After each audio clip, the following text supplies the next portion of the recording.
Let's say about 1 minute, we'll get started here. So if everyone wants to settle down, make sure you use the restroom ahead of time.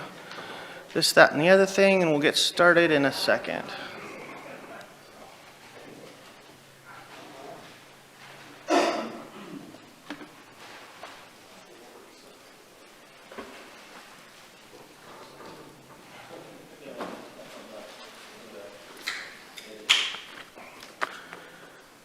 Okay, Monday, May 4th, we got City Council workshop starting up here. It's 11:46, a couple minutes late, a minute late. We're going to go through roll call. Seth, you want the floor? Well, here. We'll do roll call first. Oh, okay. Seth is here. Victoria? Here. Eric? Here. Joel? Here. Indra? Here. Rick? Here. Kathleen? Here.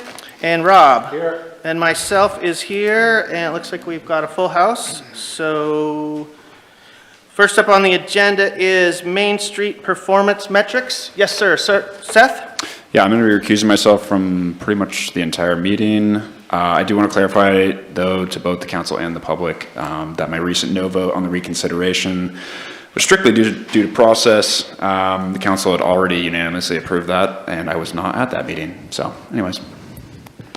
All right, thank you, Seth. All right, first up on the agenda again is Main Street performance metrics, and I will hand the microphone over to Dana. Start us out. Thank you, Mayor. Good afternoon, Council. Again, I'm Dana Pierce, Economic Development Division here, and we're going to take a look at Main Street metrics. The subject and summary, we're going to review those metrics today and take a close look at the contract details and dates, and then also just discuss some next steps. It relates to the council goal of economic growth by encouraging economic vitality, growth, and diversification, and ensuring downtown is a vibrant neighborhood and attractive destination. So some important dates to note: on October 15th, there was a resolution that passed that awarded $50,000 in funding for 1 year to Main Street Grants Pass. And then in December, on the 17th, a resolution authorized the city manager to enter into a 1-year agreement. On January 23rd of this year, the contract was executed. And on March 2nd, the executive director, Dan Small, who's here today, was hired. On April 13th, Dan Small came before the council at a workshop and did a presentation and a progress report. Just a bit more about the contract details. This just lists the scope of work that's in the contract. This is the expectation that we have of Main Street Grants Pass to provide merchant engagement and coordination, promotion and activations that will lead to more foot traffic downtown, help with some design assistance related to lighting, facade, windows, that sort of thing. Also, capacity and sustainability, so to maintain a membership program, find other ways to raise funds like basic grants and sponsorships. And then reporting also is a part of their scope of work, quarterly reports, and then also staying engaged with the city liaison, which happens to be me, administration and communication. The key performance metrics that we're looking at today that are listed in the contract are these three: to establish membership of at least 30 members, to establish 4 active pillars that are staffed by volunteers from local businesses, property owners, and members at large, and then to coordinate at least 3 events. It does show some examples here. The progress report that was presented on the 13th showed us that their members are at 35. We have the 4 pillars subcommittees. They all met in April, and they have regularly scheduled monthly meetings. And then for coordinating at least 3 events, they did coordinate the first Friday events for February, March, and April. But here's also a list of other events that they are intending to coordinate throughout the year. So the next steps at this point, according to the contract, we'll continue to have monthly communications and receive our quarterly reports. That's coming up soon. And then as far as the contract, review the program performance and funding availability following the receipt of the 3rd quarter report. So at this point, I'm leaving it open to questions and discussion. Thank you, Dana. Any questions from councilors? Victoria? No, that I was just Okay, Eric, Adjusting my glasses, actually. got any questions, Eric? Nope. Joel? Just an observation and a question, and we talked about this before, I think, with Brad. This isn't the only grant that we have for economic development. We got several others, and that kind of progress report is really good feedback for the council. And some of them are good, and some of them are bad, and some of them are ugly, but that's life. But, so I think this is a step in the right direction for internally with staff and council and how they look at these things, and we don't just give money away and then wonder what happened. So thank you. Thank you. Indra, do you have any questions? Rick, do you have any questions? Thank you. So, Dana, in the future, do you anticipate that they would be providing information as to the type of membership, as well as the number and more details on their programs? That's not currently part of the contract that we have. It doesn't have a breakdown of members. It just says a total number of members. We do have Dan here. If you wish to ask him directly, you can speak to that, I guess. Okay, thank you. Yeah. Dan, would you like to respond to that? Breakdown of the membership? In general terms. Yeah, thanks for the question, and nice to see you all again. So in terms of membership count, like Dana mentioned, the types of memberships that are currently listed under the key performance metrics for the contract are not defined. I'm happy to provide those metrics if the council deems it, valuable information to have. I think it would give us a better insight of your operation. Understood. Yeah, for sure. Okay. And I mean, again, I'm happy to engage in those conversations, especially as we look forward into subsequent years. For this contract that we have for this current year, 30 members is what we were tasked with getting. We're happy to continue to grow that throughout the rest of the year. But if it aids in some really productive conversation, I'm happy to do it. Okay, thank you. You bet. Kathleen, do you have any questions? Yeah, and it's probably for Dan as well.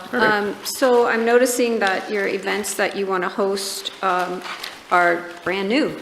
Yes, Like some of stuff them that's are, never yeah. been done before. And I Yeah. see that a lot of you are moving in that direction.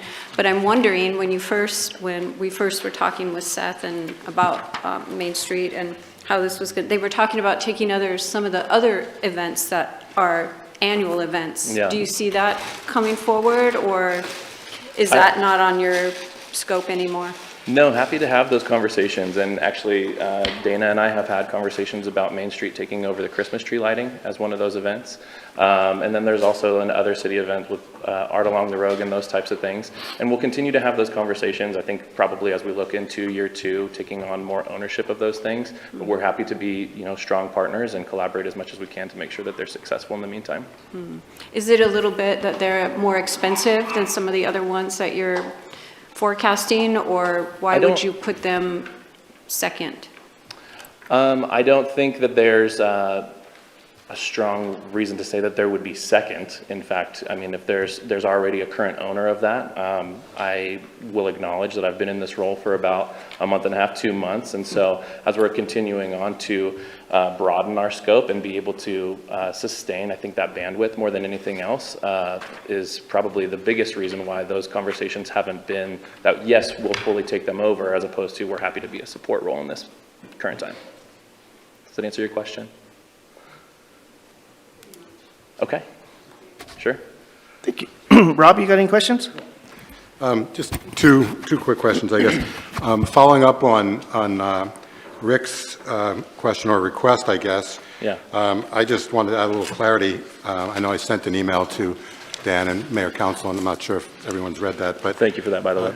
I know that you read it because you responded this morning. Yeah. Thank you for that. So, yeah, with regards to the membership,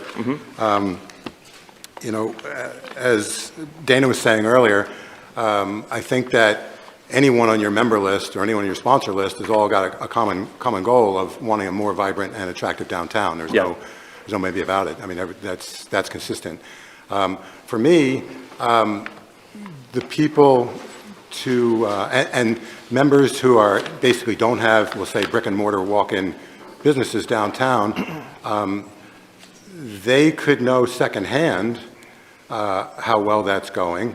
And for them, they might want to eat downtown, they might want to recreate downtown, they might want the downtown to be great because it's great for the town in general. Sure. But as far as knowing whether or not on a day-to-day basis, Main Street is helping businesses downtown do better business, bringing more foot traffic, and just in general being of value, only the people that have walk-in downtown brick-and-mortar businesses can give council firsthand feedback on that. The other businesses, ones that do business online or have business-to-business models rather than business-to-customer models, the only way for them to know is for them to talk to people who have brick and mortars downtown. Okay. So that's the only way the council could know how valuable Main Street is. And those to me are the ones that I value the opinion of those people more from a council perspective and from a perspective of having to allocate resources. I want to know from the people who actually are being affected on a daily basis. Okay. The others, that's kind of secondhand stuff that I can observe myself secondhand, but I actually can also observe it firsthand because I happen to be downtown. But to me, getting back to Rick's point, a profile of your membership and who actually are brick and mortar walk-in businesses downtown for me is critical. Yeah, and I appreciate that. And I would say too, I mean, one of the key performance metrics is establishing the 4 pillars, and that's made up of business owners, property owners, and members at large. And I think that there's a really wonderful opportunity for a cross-pollination of ideas and for a lot of collaboration and education. To your point, they don't necessarily live that firsthand, but they do have a stake in the way that our downtown district should be moving, right? I mean, as a community member at large, they should have some ownership stake. And so I can understand your point of view and your perspective, and I also would challenge that in saying that there is a lot of value with having community members and property owners included in that member count. So I'm happy to diversify the count if that makes your guys' life easier and it makes our conversations moving forward a lot easier. I think that that's really valuable conversation, but I would just speak to the other types of memberships that Main Street acknowledges and considers extremely valuable to the conversation. Sure. Thank you. And then I have a quick question also on, it says design assistance. It says quick consults for lighting, facades, signage, windows, maintain a pipeline list. I'm just wondering, and as everybody knows, pretty much, well, not the whole CBD, but most of the downtown is a historic district. And I'm just wondering if you're going to give, even though it says quick consults with lighting, facade, signage, or maybe Dana can answer this, how would, is there anybody that has historic expertise that is involved in any of your groups and would be helping to give those kinds of assistance? The chair of the HBSC sits on our design committee, yes. So he sits on the design committee? Yes, sir. Okay. And those are the types of projects that committee will be responsible for. Okay. So he will be one of the chief consults in making sure that anything that we move forward or recommend would meet any sort of city code. So. Awesome. Okay, thank you. You bet. Perfect. Further questions? Victoria? So I thought maybe you could just give us a quick rundown, maybe a minute or less, about successes that you want to tell us about, or any quotes from the businesses downtown, that especially with First Friday happening, things like that, just to tell us about how you guys are doing from your perspective or theirs that might not be in the presentation. Sure, thanks for asking the question. I think that there's, if anybody had the opportunity to be downtown last Friday, the energy was very high. As I was walking around going business to business, we had several openings that day. There was a ribbon cutting ceremony for the Laughing Clam, who had their 30th year anniversary, so that was headed up by the Chamber of Commerce, and I'm just so proud to be able to even be affiliated with the Chamber as a partner here in Grants Pass, and be able to be at those types of events. There's a lot of really amazing growth happening. McKenna Lister opened a new store, as well as Jen Michaels opened a new store on Friday. We had a concert at the Hive, and it was buzzing. I don't know if you all had an opportunity to be there, but the energy was high. We had a lot of folks down there. I've been working really closely with some members of our board, John Glarham in particular, who's been the one who's headed up First Friday and kind of taken a lot of ownership of that prior to me being hired. And we've been working on a couple different ideas to continue to elevate that experience from a curation of the types of vendors and placement of those vendors to be able to encourage foot traffic farther down. Historically, we've had, First Friday kind of stops at H Street or I Street, but we would love to be able to include, the entire downtown district and incorporate more of 7th Street as well, So looking for more opportunities to include merchants on that side. We have a couple ideas for First Fridays coming up in July that I think will be really great in terms of an online application where actually people will be able to engage in that scavenger hunt similar to what we did in March.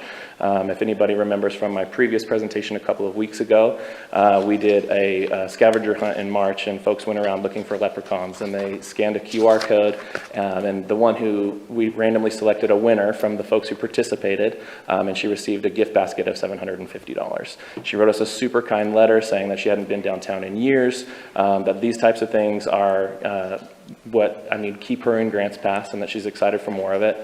We had a really nice interaction with her. I think that that's a major win. I think that that's the thing that's probably top of mind, and folks are excited, and the people that we're representing, sat with Mr. Pell in a really exciting meeting last week where we're talking about, opportunities for advocacy, and speaking specifically with the food and beverage merchants on 8th Street, and helping them kind of put together, some thoughts to write a letter to make sure that their voices are heard and things that are going to be happening in their back door. So those types of things are wins. I asked them at the end of the meeting if they felt like it was a productive use of their time. They said, yes, absolutely. And we're excited for the follow-up later this week. So thanks for the opportunity. Yeah. Thank you. Further questions? I got Indra. Hi, nice to see you. You too. I'm not so much concerned with membership and sponsorship because the goal is to bring in revenue. So I'm concerned about the revenue bringing in because I know we only gave you half of what Main Street wanted at the beginning to see what you're going to do, and it looks like you're picking up and doing things, and that's really great. I think for me, as far as going forward with funding, though, I just want to make sure I would like to see revenue forecasts and projections and that what you're doing. The excitement's good, and that's good to hear. Is it really helping businesses, profit margins go up and helping the downtown? So just future looking forward, if you're going to come back to ask for money, that's kind of what I'd like to see. Wonderful. The business plan, projections going forward, what you have planned. And then because is it a one-time funding thing? I know that's been talked about, or I know some main streets get continual funding from the city. So that's something the council is going to have to consider and look at. Is Main Street something we want to continually fund, or is it something you are going to eventually be able to go off on your own? So those are the things I'm looking up for. Thank you. Yeah, excited to have those conversations too. And we will be sure to bring some of that to those future conversations. Thanks. Further questions? I got Rob.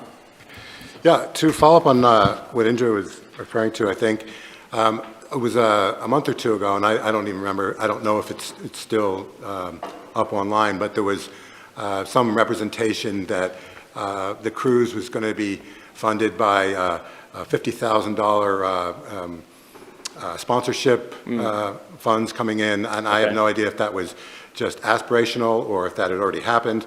So I'm just wondering, can you speak at all to how you're planning on funding the expenses having to do with, if you know now, we have a lot of partners that have come in on several different levels for sponsorship. Right now, we're sitting at about $75,000 for our budget for that event. Okay, so that's your budget. That's what you've already. That's what we have currently raised, or have commitments from our sponsors to raise those funds. Yes. Great. Thank you. Yep. Perfect. Any last questions? All right. Thank you very much for your participation, and I'm understanding this was more of an educational and an update seminar, so we don't have any action going forward? Yeah. All right, thank you. Thanks. Next on the agenda, we have Destination Marketing Organization Contract. Well, good afternoon, Mayor, Council. Thank you for the time today. And audiovisual up and running here. Hold on just a minute, Doug.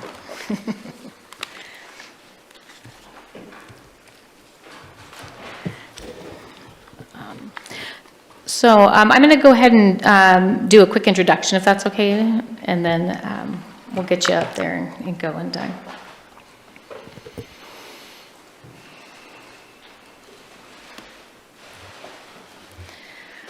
Okay, I just have a few quick slides. Again, I'm Dana, and we're looking at the DMO contract.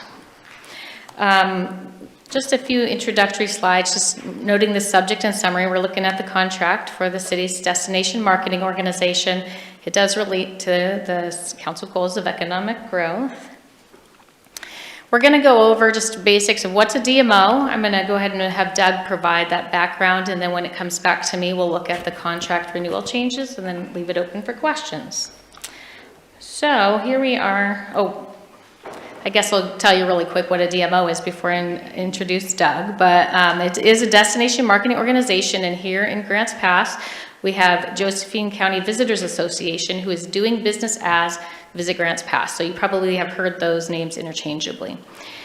The city contributes 28% of the net lodging tax to fund marketing efforts to promote tourism here, and those funds go to Visit Grants Pass to do that promotion. Under the Oregon Revised Statute and the Grants Pass Municipal Code, promotion funds are restricted, and they really have to be focused on attracting people from more than 50 miles away or leading to overnight stays. All of that said, I'd like to introduce you to Doug Bradley. He is the chair of our Tourism Advisory Committee.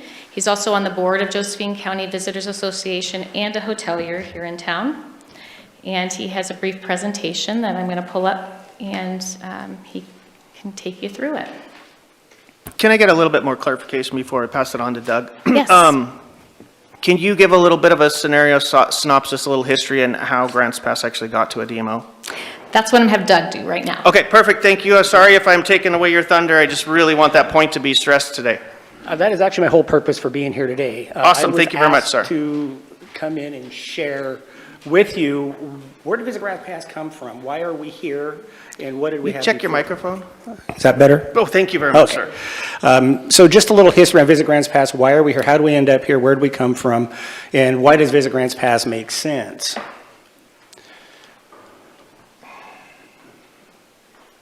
Well, I do my own PowerPoints. I didn't mean for that to happen. So where to begin? In 2010, our DMO was being operated out of the Chamber of Commerce. I'm not sure too much about what was going on back then. I do know that kind of when I came in, that ended.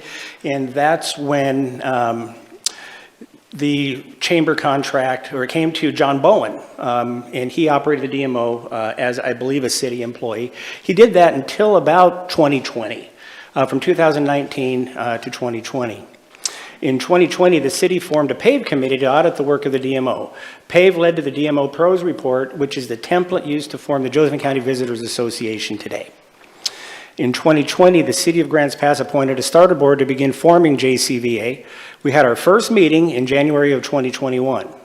Our first JVCA board meeting was held in May 2021. 2011 to 2020, we had a $300,000 annual budget. This is with John Bowen, responsible for downtown events, TLT dollars financing local events. $0 were being spent for outside marketing or advertising or promotion. The PAVE audit began in 2020, and DMO Pros was hired to provide City of Grants Pass tourism and downtown service analysis and recommendations. And this is where the starter board for JCVA was formed. This is the original agenda, I think, for the PAVE committee that I just thought I'd throw up there. It gives you a few of the members that were on that committee. The city tourism program was run for a short time by a city employee. While we were forming Visit Grants Pass, Stephen Sable had stepped in for a short time. And then the 2020 starter board formed. The first meeting was held December 10th in 2020. Attorney Eric Larson hired to file our articles of incorporation, and we were incorporated in February 2 of 2021. Hired attorney Jennifer Nichols, who filed our 501c6, And we began working on what is the JCVA contract we are operating from today. Began forming what is the permanent board of directors today. This is the original starter board letter where the city had appointed us to kind of follow the lead of the DMO Pros contract and bring that to reality. And then the board is formed. May 21, 2021, the inaugural board meeting held. Objectives of JCVA were discussed and shared. Officer roles and requirements discussed. Officers assigned and roles filled. Hiring committee was formed to search for an executive director, and we hired Searchwide Global as an executive recruitment company. Here's the inaugural board meeting agenda. Here's the original contract for Searchwide Global. And Tori Middlestat was hired, and her first meeting as executive director of Visit Grants Pass was held on October 15th, 2021. And here's her first board meeting. And the top priorities of Visit Grants Pass. 1, form a nonprofit to serve as the destination marketing organization for the city and county, offering greater transparency. City should allocate 30% of TLT funds to the organization and progressively increase the percentage over the next 5 years. Form a board of directors from stakeholders to oversee and operate Visit Grants Pass. Daily operations are at the discretion of the board. And you know, one thing as I'm standing here, it is not lost on us how important our relationship is with the council and the city, and we've enjoyed a lot of support. But in the past, it feels like we kind of treat tourism as we're giving us an allowance. This is a huge investment in the economic development of this community, and I would implore the council to begin looking at it as more of an investment, and what can you do to help us? We have numbers to show, we have a lot of information. I can't imagine moving forward that we wouldn't want to consistently go down the road of supporting Josephson County Visitors Association and Visit Grants Pass. Thank you. Thank you. Do you have anything else to add, Dana? Yeah, I'll go ahead and continue on with my presentation. you. Thank you for providing that background, Doug.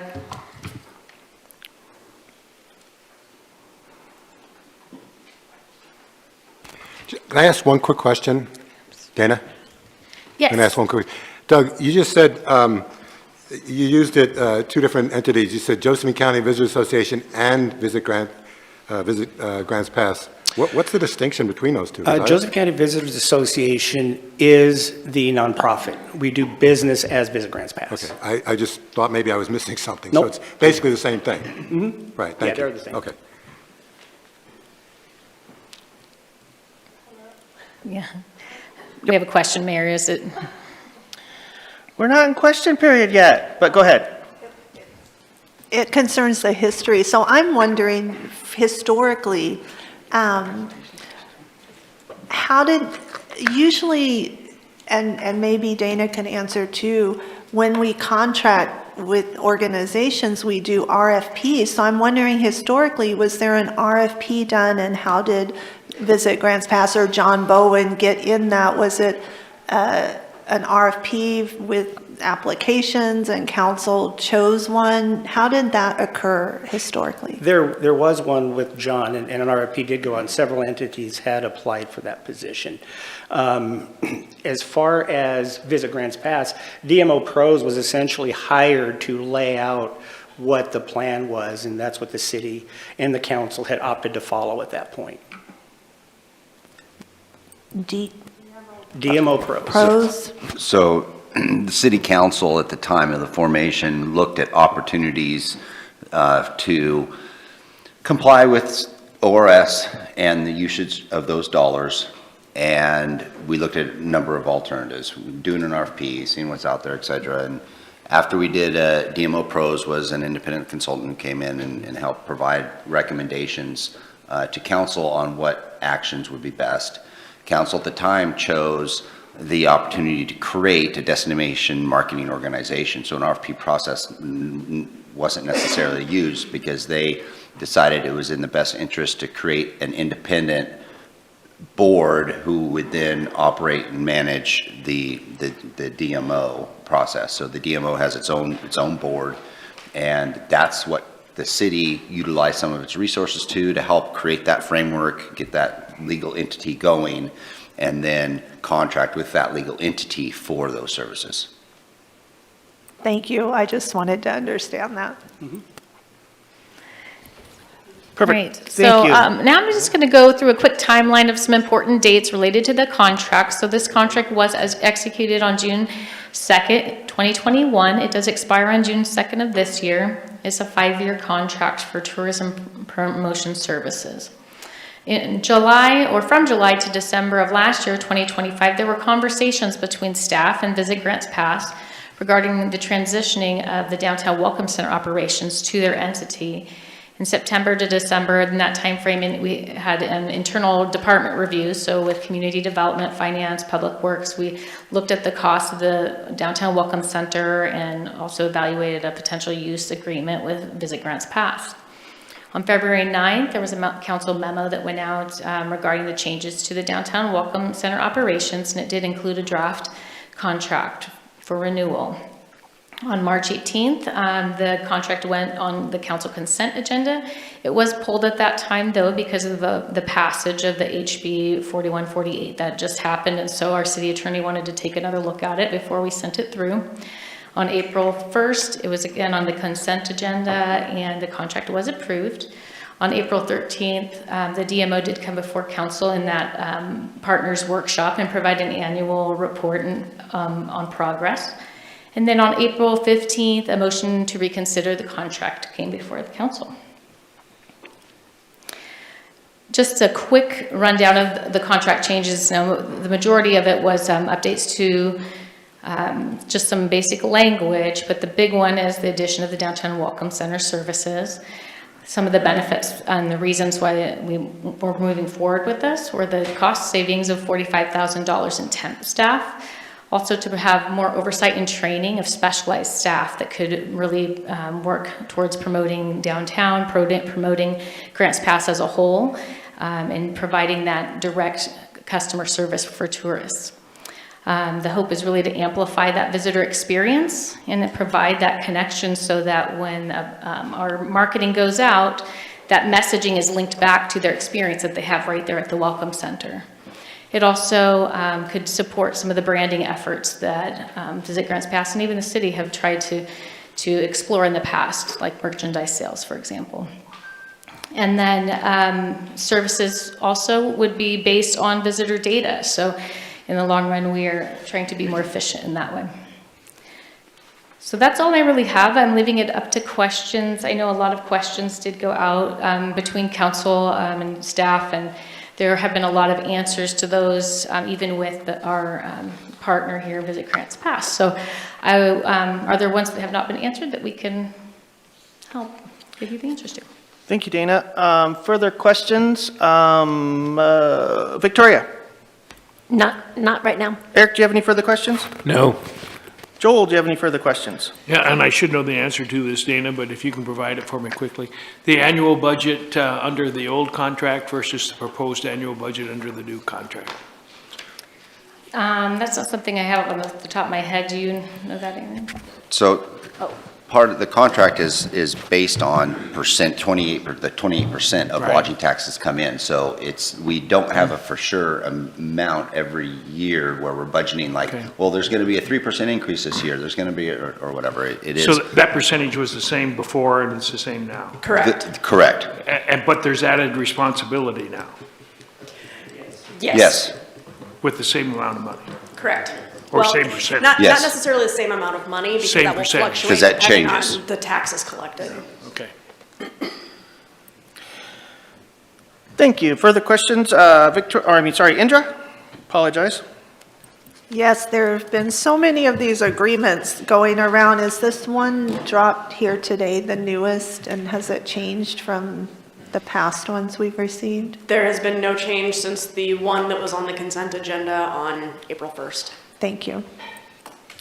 Further questions? Rick?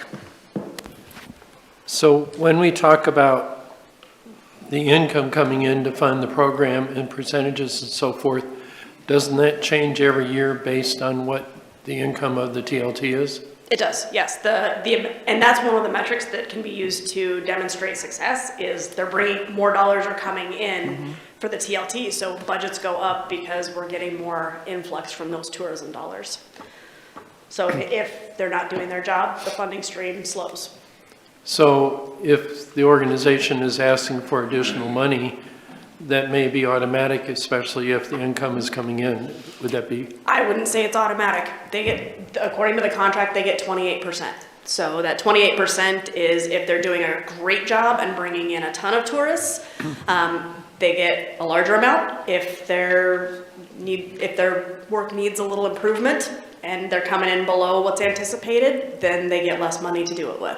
So it's a straight 28%, and we'll have a discussion if there's any reason to ask for more. I think that would be a good time to address why what they're getting is not sufficient. Okay, I appreciate that clarity. Thank you. Further questions? Kathleen? Yeah, my question is about how we sort out these hotel visits. I'm hearing that I don't know, is that out of the scope of what we're talking about right now? The TLT dollars, Right. basically.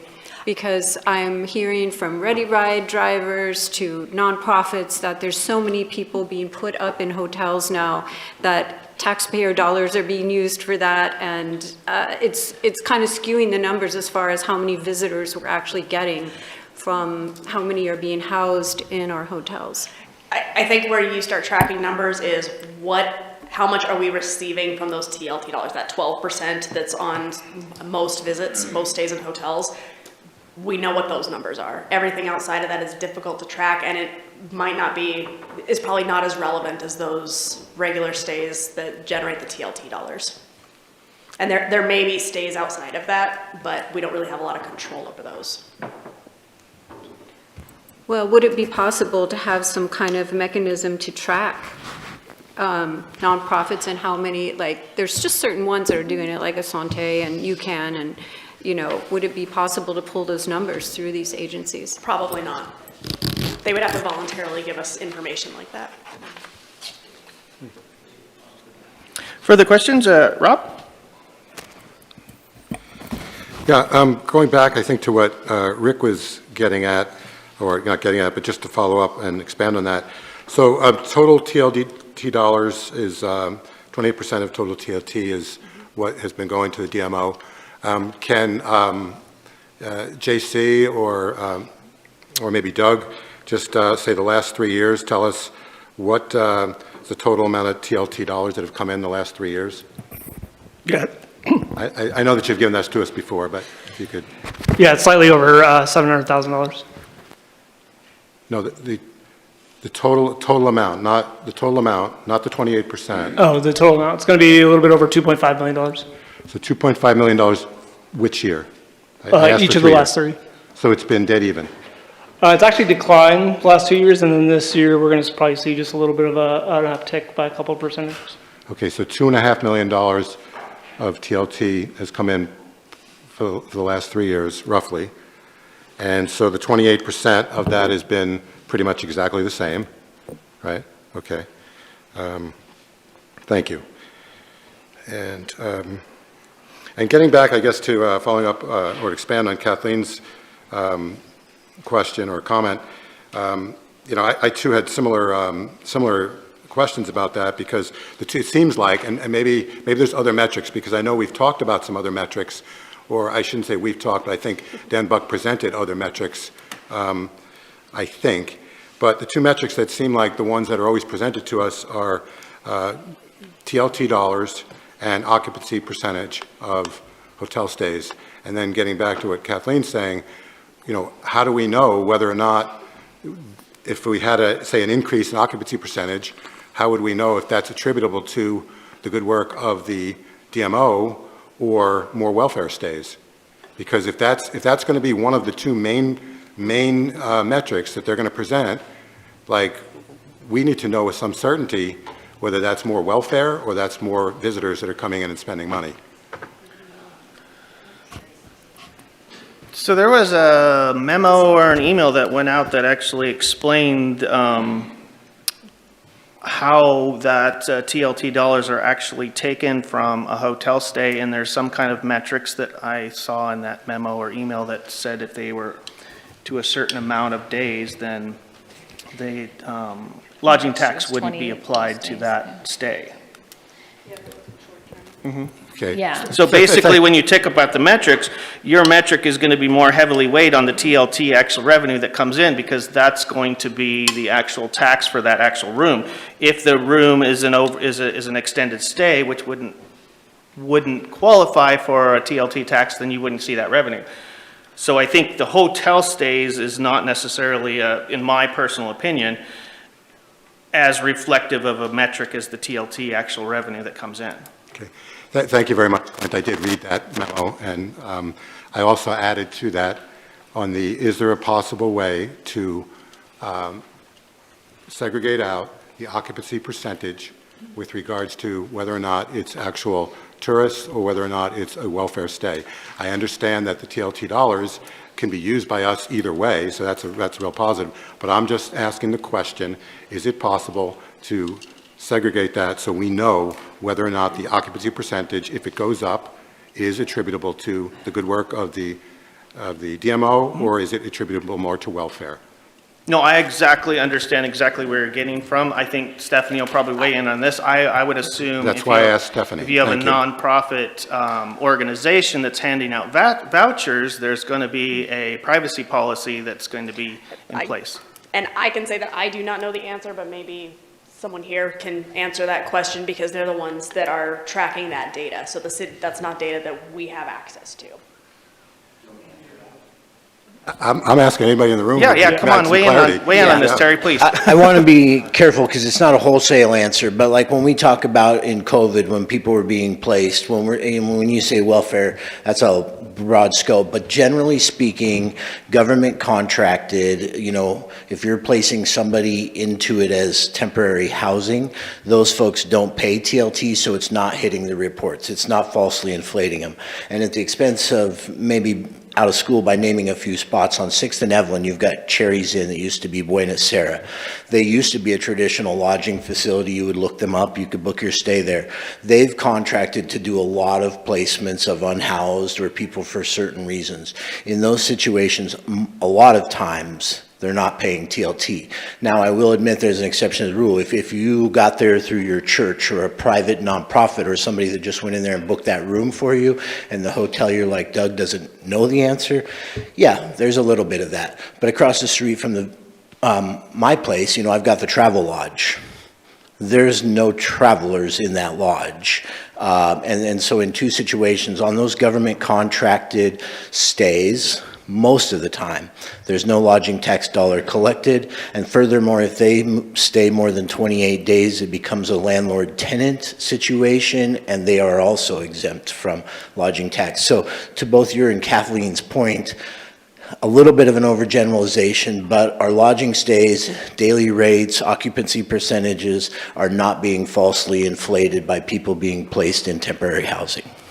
So I don't understand. I understand about the TLT part of it. On the occupancy percentage, how would that be a straightforward, how would we be able to understand that from a straightforward perspective? Because whoever's placing them there would increase the occupancy percentage, would it not? Yeah, and I think that would be a question for how, and I don't know if it's JC's department on the reports that they receive, but for example, I'm going to guess, and admittedly this is a guess, that Buena Sera is not reporting right now. They're not a lodging property. And so JC, I don't know on your back end. I know that the reports that Dan and I look at are simply based on those rooms that are used for lodging, and you're going to notice regularly, every single month that we receive that report, the number of rooms available changes. And we haven't built new hotels, we haven't knocked any down, but the number of rooms reported changes every single month, and primarily for that reason. A little bit of that has to do with like Airbnb, VRBO, and people that maybe just came and stayed back in their house instead of renting it out, but those are reflected, they're taken out. Is that making sense? Yeah, it does, and you just happen to mention Airbnb also. I have no idea how many Airbnb rooms are available in Grants Pass. Maybe you do, and is that at all considered in the occupancy percentage, or no? It certainly is, yeah. And again, that's why it matters. I mean, if you had an Airbnb and you only rented out January through March, that room is online. You come back and live in it in the summer, it comes offline. So by the simple math, I mean, you have one less room, but you have no occupancy there. So those numbers change all the time, you know. And Rob, I think you've been around long enough, and Aaron can attest that in the very beginning, getting tracking from third-party platforms like VRBO, Airbnb was very difficult. I mean, city legal spent lots and lots of time on this, and still, it's a bit of a challenge. Like when Doug sends in his report, it's exactly how many rooms, you know, how much per night. Airbnb and the third parties just kind of give you a lump sum report and say, here you go, and they take them on and offline. It's not as detailed of a report, but I can tell you, because I'm very concerned about this and consider myself a watchdog, that the city staff and legal have spent years working on collections of third-party short-term rentals, and it changes all the time. I mean, it's next day it's hip camp or somebody parking their trailer in my driveway. It's not just big platforms, but the city, I ask a lot of questions in that category, has spent a lot of time making sure that we're collecting from those, and the reporting gets better and better all the time. Okay, so you're saying when like Airbnb goes offline, then it's not considered an available room anymore? That's correct. Okay, and now I guess and maybe you answered it, I'm not sure, because you gave us a lot of answers which were good, but you're saying that when, and again, I'm going to use the term welfare clientele at a motel, is that motel still considered as part of the overall pool for occupancy percentage purposes, or No, or it's removed? They would take it offline. If there's somebody staying there more than 28 days, or, you know, again, it's a monthly report, so for that one day, I don't know how they would work it, but, you know, let's talk about the Bunny Motel, or, you know, some of these that have converted to living situations. Those are taken offline if they're not paying TLT. And you're certain of that? Yes. Okay, great. When I say that at 28 days, again, there might be exceptions to rule. I don't know, for example, when Women's Crisis Support Team has to place somebody that's been in a violent and physical situation, if it's a 3-day stay, Doug, do you know if those are exempted? I mean, a lot of government contracts exempt lodging taxes, but there are some. If you went through your church or a nonprofit, they're probably paying. Nonprofits are typically not exempt, but federal government travel typically is. So that's the discernment that I can make for you on that. Nonprofits aren't exclusively, don't get taxed. So that is federal government. And anybody that stayed over 28 days. Okay. Hey, thank you. Go ahead, JC. Yeah, so this is on the city's website. This is the actual form or the information that we receive from our lodging tax entities. And so it's not necessarily purely on this data focused on maybe the number of rooms, but more of the amounts. And so you can see there is a gross rent that they're supposed to put in, and then they have some deductible areas that we're talking about, so they can deduct people who are renting more than 27 days, as well as any online travel companies, because we recoup the costs directly from the online travel companies. And then, like he just mentioned, the federal government exemption. And then as you go down, there's a little bit more information as well that we collect. So I guess this is kind of a statement and a question to everybody. So realistically, in the grand scheme of things, you feel confident because of the reporting and the way the reporting's done that really we don't have that discrepancy in unutilized rooms versus the TLT dollars that are coming in? I don't know if I can answer that question directly. I think you're getting into a hotelier or stayer of, do I care that they're charging lodging tax? Well, yeah, but I think the council's trying to get to the point is there a huge hole somewhere where we're not actually being able to collect those TLT dollars or reflectively seeing the available rooms because we have organizations that are utilizing them, government facilities, blah, blah, blah, because we live in such a depressed area. I guess that's where the question is. We're trying to make sure, is that correct? Like, you're just trying to make sure there's no big glaring hole there. I couldn't answer the question. Anecdotally, because of the water treatment plant, I know somebody personally who set up at an RV park for longer than 27 days because they were doing the electrical work on the new water treatment plant. So there are other situations out there that aren't necessarily just welfare, where potentially people are staying in these entities that are potentially longer than the 27 days. Yeah, I know for a fact that majority of the RV parks offer month-to-month and long-term stays specifically. So, sorry, Rick, do you have, I just wanted JC because he was adding to that conversation, but go ahead. I'd just like to elaborate further what Rob is discussing. And I'm wondering if there's an additional yardstick that can be used, because there are so many, I want to say, holes in this to evaluate whether tourism is successful or not. And if we start really inquiring of the hotels, is somebody here because they have a friend in the hospital? Is somebody here because they're attending a funeral? Is somebody here because their house lost power? Or the firemen, I realize, that come in for wildfires, probably because they're on an extended stay, fall in a different category too. So I'm just saying, there's all, the matrix that used on this is not pure and always reliable, and I'm just putting the question out there, is there another matrix we can use in addition to this that's in the evaluation of the TLT? I don't think I can answer the question. The only way I can answer the question is we actually pay for about 4 entities to be audited every year, and we rotate those. And most of the time, we don't find any issues with what the lodging facility is reporting back to us as far as the auditors coming through their records. Thank you. All right, any further questions? Indra? Yes, let me get my thoughts together. So this might be for JC or Visitors Association. So JC, you mentioned it's been declining the last 2 years. Is that what you said?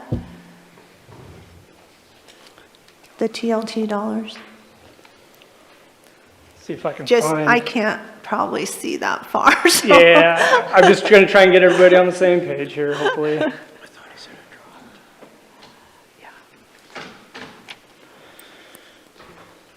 So in your packet, there is the third quarter operating report, and this is online as well. And if you go to the lodging tax section, you can kind of see the previous history, and you can kind of see it's pretty flat. There was some decline here from 23, 24, and 25, but then you can see 26, we seem to be on pace with about where we were in 2023. Okay, so what's we give monies quarterly to the DMO. What's the lag time on that? So we receive money quarterly from the entities. So anybody who was charged between January 1st and March 31st, for example, they have until April 30th to pay us. And so typically for the DMO, we take what's budgeted, cut that in 4, and they just get a flat dollar amount the first 3 quarters, and then the 4th quarter we try and true that up to the actual revenues. It's just made it easier because of potential seasonal swings in the lodging tax, that the first 3 quarters we try and keep flat to help with their own operational needs. That way their money is not as cyclical. So it's kind of like business taxes quarter 1, and then they get paid by April 15th or whatever, and then quarter 2, and they get paid on the 1st or 2nd, I think you said. But you give them just a steady amount for the first 3 quarters, and then the 4th you give the remainder? Yep, we true it up to the true 28%. Okay, and then do we have P&Ls or balance sheets for years 23 and 24 from the Visitors Association, or anything that shows the financials for those years that we could look at? I don't house those records. Right, I'm asking, does the Visitors Association or Visit Grants Pass, I know Dan wasn't involved then, but does the entity retain those records or Dan, that's a have question them? maybe you should just come up to the podium and answer.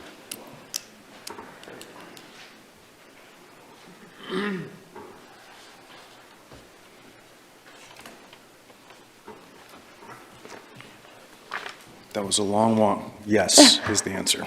Can we get those? I provided them to the city last week. Yeah. Oh, did we get those? We've gotten so much, I've probably missed some There's a things. printout on the dais. We got P&Ls and balance sheets from years got complete 23, audits. 24. You've got the complete audits for the last 3 years. Okay, that shows those.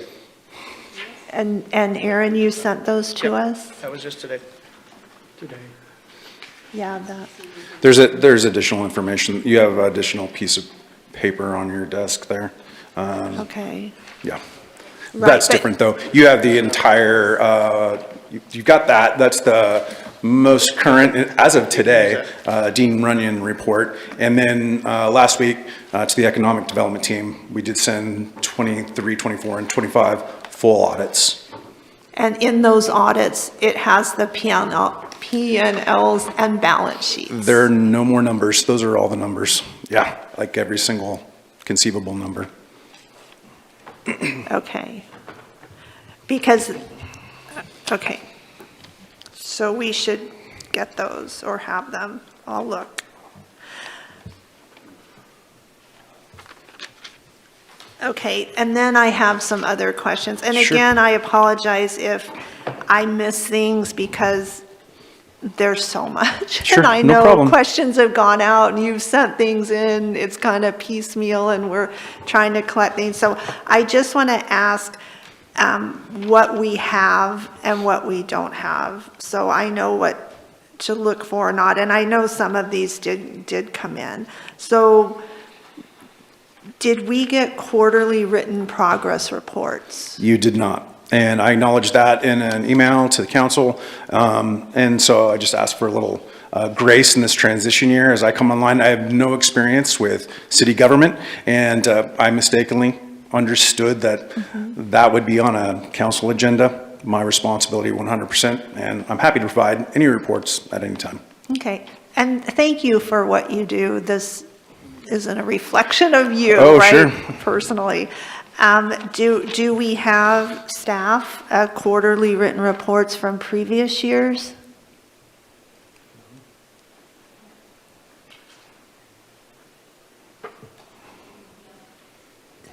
No, we don't have the quarterly written reports. We do Okay. get the quarterly TLT reports, that's what we typically get. Okay, and I think we did get an annual audit from 2025. Yes, you have that. Do we have annual audits from 23 and 24? Yes, you do. Did they came with them? Dana has them. Did they Yes. go to us? Yes, we have Jane? those. Did they come to us? That I don't know. I don't think so, okay. Can we get those? Yes. Thank you. Bylaws, do we have bylaws? I don't know if you have them. I mean, we have bylaws. I don't know if you have our bylaws. Well, it's in the agreement that we would have bylaws. Dana, do you have the bylaws? You know, I could look back, I mean, this contract happened before I came into my position too, so I'm sure we probably have it in a file. I would have to look for it though. Okay, I would like to see the bylaws, and I would imagine they came up in 2021 when the first agreement was signed, so I would Sure. like to see those, and then any amended ones after that. You gave a great presentation and marketing plan that seemed more state level than of what was done. Do we have a marketing plan forecast going forward for this year? A plan or a forecast? Right, a plan, a marketing plan of Yeah, what you're we going to do. do for 2026? Yeah, and did touch on that in a broad way. That was a lot of slides, a lot of information in 10 minutes to try to cram in. But we have several buckets that we work on perennially, and that's going to be around the main drivers of tourism as we understand it, which would be, again, food, historical districts, music, outdoor rec certainly in this area with some high-level attention to the specifics that we have here, from cycling to the river, to the valleys, to the caves, to dark skies. Yeah. Keep going. I know, you Yeah, you there's spread plenty. out all over, so that's good. So the marketing plan is what you presented? Yeah. Okay. Business plan, do we have a business plan? You would find it in the P&L. That is the rough, broad categories. And in my response to council, you'll see that, assuming that the funding remains even, we have no anticipated changes to that. Okay, and then revenue forecasts going forward, and I understand it's estimated, we don't know what's coming in, but we can always still give an estimated forecast Sure. of the dollars we're going to get and how we're going to spend them. Do we have a forecast, revenue forecast and expenditure? The best we can do is on past performance and try to forecast that. As JC mentioned, it's roughly $175,000 a quarter, and it is our desire to spend it down to zero and use all of those dollars for marketing in the most effective way we can.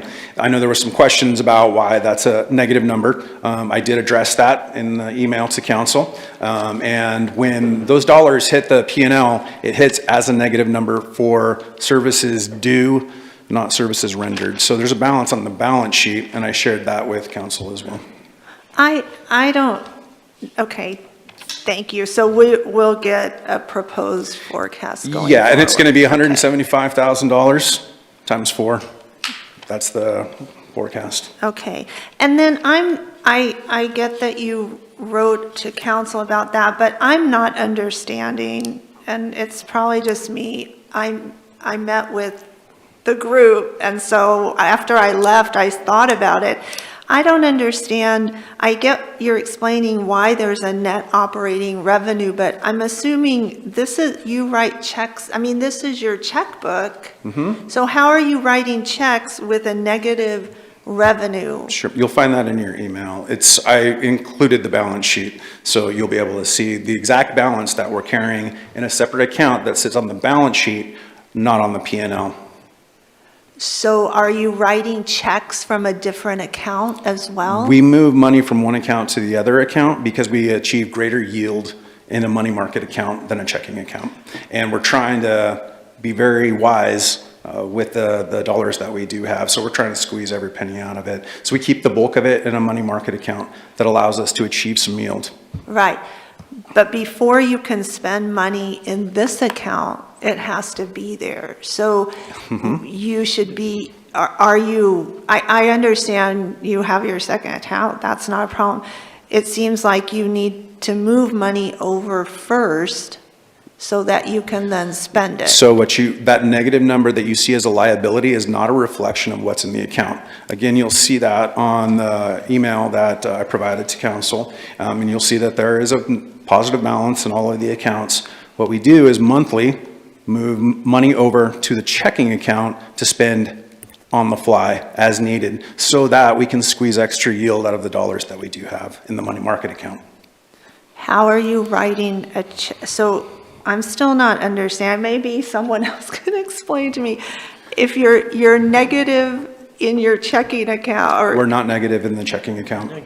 Well, why isn't it reflected on here? If You're not you've looking at the moved checking money- account, you're looking at liabilities. So So again. this isn't a P&L? It is the P&L. It's the statement of activity for a nonprofit. Okay, I'll end there. Did any of the other council members receive that email that has the account balances? City staff? You didn't? I did. You did get it? Okay, good. I just want to make sure someone got it. So, yeah, please reference that, and you'll see that not only are we contractually sound, we're above and beyond healthy. Looks like Victoria got it. So we're actually sitting on more cash than we're required to because we're trying, again, to actually squeeze a couple bucks out of a money market account that'll allow us to do more marketing, be better stewards of the money that we do have. Okay, I will study that more because I'm obviously And I'm happy, of course, to not sit down, we can understanding go, something we can go there. through it one-on-one anytime. Okay. Are we, I'll yield my time. I have some more about the Welcome Center, but maybe we're not there yet, so. We have other questions. Victoria?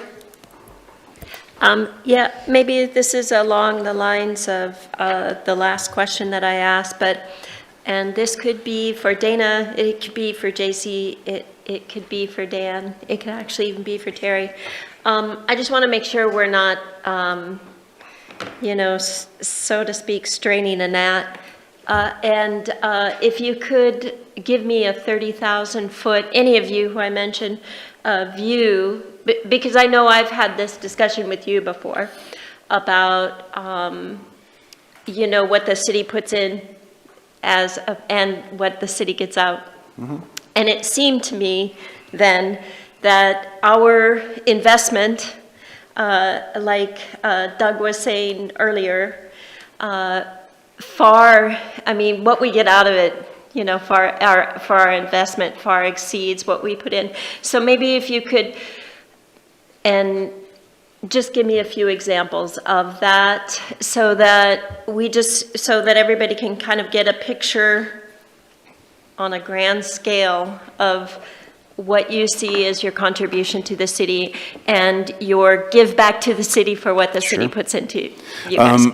Philosophically, 30,000-foot view, we just want to be an excellent partner with the city and with the community and give back.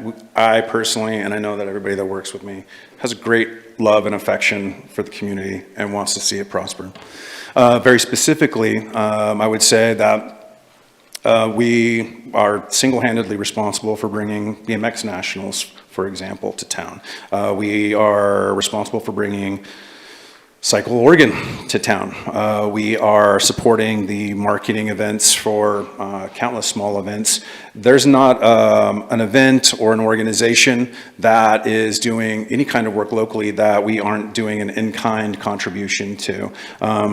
Just extol the virtues of Griffin Storm back there, who has done work for, I would think, every single one of these people in here right now, including the city, when anything needs to be done. So there's a lot of things that happen a little bit under the sea line there. And I would point to the Dean Runyon report right in front of you. There was some questions about why we didn't have the last quarter in our previous report. It just came today to us.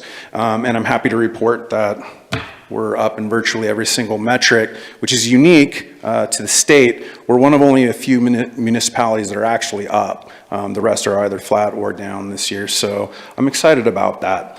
And given this is our first year really in full operational mode with the new team, I'm excited about what the future can look like. Did I answer your question? Yeah, I think so. Maybe just add like 2 or whatever you want to. Big, from just off the top of your head, some of the big things that you have been very excited about and how it translates into benefit for the city. Sure. I'm super excited about 2 things, actually. Dollar Mountain is going to be massive. Now, that's a few years of development, but mountain biking is a billion-dollar travel industry with a lot of discretionary income to float around. And we have the perfect environment to take advantage of that between Dollar Mountain and Cathedral Hills and our adjacent friends in the valley. We're going to bring a lot of people here for that. I'm excited about Dark Skies, one of only 2 designations, I think, in the entire state in the Illinois Valley. So we have a lot of opportunity there. A lot of, I'll go beyond 2. We have a new opportunity with the caves. There's new energy going on out there. And I think there's been a real neglect, frankly, and this, I know this is a city meeting, but we're also responsible for the valley. And I think there's a lot of opportunity there, especially as we consider the 199 shutdown that is probably gonna happen anytime this month. And we'll have to work around that. And I like to be optimistic there. There are ways to capture that traffic. So rather than focusing on how that could be a net negative, I think we're going to be creative about how we're going to make that work for Grants Pass. Thank you. Thank you. Perfect. Further questions? Joel? Yes, could you explain to me the relationship between Visit Grants Pass, Visit Southern Oregon, Yeah. and Visit Oregon? So, yes, At the state level, the big state organization is Travel Oregon. They do top-level marketing pushes, and they issue grants and whatnot, and then organize the rest of us. At the regional level, you have Travel Southern Oregon, and that captures up 7 regional DMOs, including us. Klamath Falls, Ashland, Jacksonville, and so on, and Medford. And then there's the locals. That's us. And so we work together, and I'm really happy to report that we have a great relationship, not only with Travel Southern Oregon, our regional DMO, but also with our friends in Medford, Ashland, Jacksonville, Klamath Falls, and beyond. We meet regularly to discuss Rogue Valley-wide marketing strategy. Where do those other organizations get their money from? From the same process. Same process? Like Southern Oregon then gets... Travel Southern Oregon gets their money from Travel Oregon. Travel Oregon. But all of the local DMOs receive it from their municipalities. Travel Oregon then has a legislative... 1.5%. 1.5%, excuse me. Okay, thank you. Okay, any further questions? Joel? Well, I had some questions on the visitor center, but I think Indra did too before me. You raised your hand. Go for it. Okay, go ahead. Go ahead. I apologize. So the $374,000 in the marketing campaign that I asked for, and we received a breakdown of the people you contract with. I also asked for, because I don't know what some of those are, and kind of a little detailed of what they do for us. Each vendor? Can I get that? Yeah, it'll take me a little while. There's a lot of vendors on there, but what I can do, I'm happy to provide that for you. I'd say broadly, there are print publications, distribution, PR, content creation, fam tours, the list goes on, but I can So just something little like that. I can go through that and do that for you, for sure. Okay, and then I know we talked about that, but I would like to see a breakdown too of approximately the monies we give to each, if I could get that. Thank you. Joel? Well, the first thought that came to my mind was looking online, Hellgate jet boats promoted very well. We're doing I'm really excited about what we're doing. They're one of our best partners. A lot of business in Grants Pass. And so we have a campaign going right now specific to Hellgate, and we're going to bring in, I think we're anticipating roughly 100 media folks, journalists, influencers for a media night. They're going to come in, we're going to do a full day, and then try to keep them in town for a couple of days to experience the rest of Grants Pass. It's going to be pretty cool. That's a great example. So on the visitor center, I'm making a transition. Okay. And, with all the emails, maybe I missed it. And this is actually for Dana, not for you. Though you could, what the heck? Operating hours under city, what we did last year versus what is proposed in the contract. What's the difference and why? What's the rationale? If there is a difference, and then the rationale if there is a difference. I would say there isn't really a difference. I think we're open 36 hours, and I think the requirement of the contract says a minimum of 35 hours, so. I can address this, I know. Okay, go ahead. So in the proposal that you guys read, you saw that there was a proposed reduction in hours in the off-season. I did address this in an email to everyone, because I wanted to make abundantly clear that we are not married to that at all. It did propose 15 hours at minimum. Didn't mean that that was going to be the amount. And here was the rationale. Working with Travel Southern Oregon and some of my colleagues who are responsible for visitor centers, it's common practice to reduce those hours to be efficient and effective with the dollars that they receive, since traffic tends to go down. So we just put that out there to follow the lead of like the Ashland Visitor Center, for example, on I-5. And I confirmed this with Bob at Travel Southern Oregon last week. So that said, again, our desire is to create a thriving, dynamic downtown hub that the community is proud of, that travelers want to visit and to keep our marketing promises. So if the council decides that, it would be way better if we just always were open 40 hours a week or whatever that number is, great. We're happy to do that. The other part of it was, hey, for every dollar that we spend on personnel, and as you saw from what Dana was sharing, it's about a $45,000 staffing hit. That's $45,000 less that we get to spend on actual marketing and promotion. So there's a real trade-off there. And we thought, well, maybe we could shore up a few dollars by having the discretion to look at the data and say, hey, maybe we don't need to be open a full 8 hours today on this Tuesday in January. And maybe we could look at the numbers and say, maybe only 5 hours on this Tuesday in January is appropriate. That's all. Further questions, Rick? So Dan, on the 5 hours in January that you're talking about not being open, physically, are you in that building at that point? It is 100% my hope that Okay, so- I'm going to, and I'll just be really transparent, so please hit me with all the questions. It is 100% my goal to have Visit Grants Pass and Main Street Grants Pass co-located in that building to make it the best it could possibly be. Right now, there's really wonderful ladies working in there, and they crave direction, and they want to contribute and do some great stuff. There's just not bandwidth or expertise elsewhere, or at least that I'm aware of, anyone that's stepped up to do it. So our thinking was, hey, why don't we volunteer, essentially, to take over those operations and make something really cool? So my question is sort of a tease. Then on January 5th during the year, when nobody is coming to the place and there's I'm going to say nobody in town that's a tourist, I'm teasing you now, you're going to lock the doors so nobody can come in and ask any questions. That's the great thing.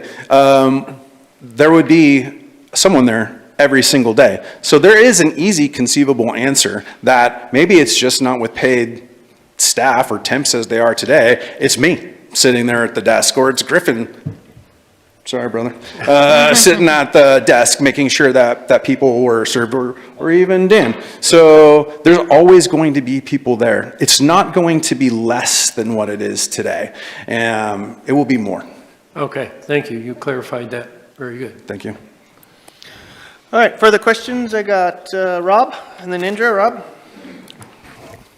Well, it's good to hear that it's not going to be less than it is today, because the way the contract read, as it was presented on the consent calendar a month ago or whatever, the contract read it was going to be less than it is today. And that was very concerning to me and many of the other counselors.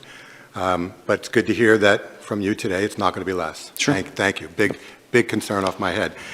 Now, are you familiar, I would imagine Doug Bradley remembers, and maybe some of the staff remembers, are you familiar with the study that was done by Texas A&M University regarding the value of downtown welcome centers? I am not aware of that study. This was in the original report that when the city, while we were working with Doug and the others around that time in 21 or whatever, and out of that report, I'm just going to read it just again to help reinforce the fact that what you said today is a good idea. It says, the value of downtown welcome centers, Texas A&M University study found, generally outperform interstate or outlying visitor centers, and a big part of this can be attributed to visitors being within walking distance of the attraction or shopping of the visitor center. 46.9% of those who stopped at a downtown welcome center visited additional attractions. 30.6% of those who stopped by a downtown welcome center changed their itinerary based on the visit, as opposed to only 11% who stopped at an outlying visitor center. And in the end, 35.6% of those who stopped by a downtown welcome center spent more money than originally anticipated. That's compared to 10% less from the outlying welcome centers. And it says that being within walking distance of the attractions is that powerful. So that report, again, that I'm sure that Doug has seen before and the staff has seen before, at least some of the staff, it makes it really clear of the value of downtown welcome centers. Amen. Because they are close to they are close to the action. And that makes a distinction between outlying ones. So I hope that you, that reinforces your decision. Your have point it makes not be total less. sense. It resonates with me right now. Yeah. And I think we agree that there's just a massive opportunity there. And with a little elbow grease and a little attention, it could be what it was always intended to be. And I hope to be part of that. And when you said today, it could be you, or it could be the other Dan, or it could be Griffin, or whoever. I mean, that was my perception of how it probably would work in the winter if you didn't want to have to deal with payroll. We'll definitely need that. There's often times where obviously we're indisposed doing other work, but these ladies are awesome. They're wonderful, and I have every intention of making sure that they just have more support moving forward so that they can serve those people even better. Sure. And when you talk about anything that you spend on payroll is a reduction of what you can, well, that's true, but you also have, your rent from last year would be offset. That was about $15,000. Yeah. So there's other expenses that you'll have less of. Correct. With regards to, well, I'm glad that we, actually, that's the only other question that I had for you, or the comment that I had, and I'm glad to hear that you're not planning on a reduction in the winter services. Thank you. Further questions? I had Indra and then Kathleen. Indra? So kind of back to the hours, and I think it's a great fit for your organization to go in the visitor center. I mean, it meshes, and that's what we do. So I think the opportunity there is tremendous and exciting, right? So we were all surprised with the hours. Did you work with the city? Did you work with the city on determining those hours, or how did that come about? That was my calculation. I've been working with the city for a long time, just on the broad discussions of what it might look like for us to do this work with the Welcome Center. But that's my calculation and no one else's. Okay, and I'm asking because later in the contract, it talks about the city will reimburse for staffing costs outside of normal operating hours. So even though it says 15, it doesn't even say what those hours are. Is it Monday, Wednesday, Friday? Is it 2 hours a day? And so I think in the contract, we would need to see what those operating normal hours are. What that's Thank referring you, to Stephanie. is if the city were to have a special event outside of their normal business hours where they had to then keep additional staff outside of what they would do in response to us having an event there. That's the only time that we would agree to cover additional staffing to make sure that our event was able to take place. It's nothing else beyond that. It's only if we are using it outside of their normal work. But what are the normal business hours? Whatever they would establish. I believe there's a provision in there where they're supposed to keep us updated on what those normal business hours are. Okay. So that's something you're going to work on what those hours are. Mm-hmm. And it's important to know that. So we can agree on that, right? Yeah, 100%. And it's, again, important to know that we work really closely with the city, and I'm really hopeful to work really closely with the council to use the mind hive and come up with the best answers for the community. I don't want to be doing this alone or in a vacuum, but rather with great city partners, and that's how we've been starting. Further questions? Kathleen? Yeah, so you've been hearing us talk about this jump track dilemma that people in the community want, and you have the good overview of what's out there in the other communities. And I'm hearing there's going to be one built in Central Point, and one in Ashland. Mm-hmm. There's one in Crescent City. What is your determination if we're a good stopping point for that, or if there's going to be overkill on jump tracks in the area? I don't believe there's any overkill in pump tracks. Right now, that is one of the fastest growing, behind pickleball, one of the fastest growing recreational family activities. I can speak anecdotally about my visit to Hood River, where they have a pump track, and people drive the gorge to get to it. They will travel from Portland to go to the pump track. And it's something that's really awesome for whole families to do.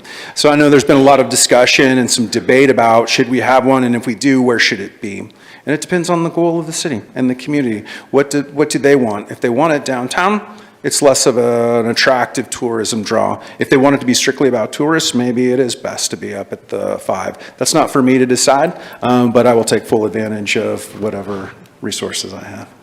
Yeah, I just wanted your overview on, is there going to be too many There's all no, of a sudden? today, there's no such thing as oversaturation, especially in Grants Pass, especially with respect to cycling in all of its forms. Between mountain biking, Cycle Oregon, BMX, potential pump tracks, we have an opportunity to use that as an easy branding element for our town.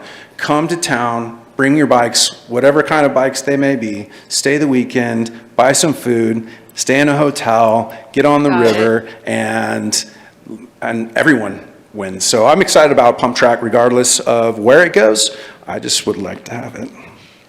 Thank you. Yeah.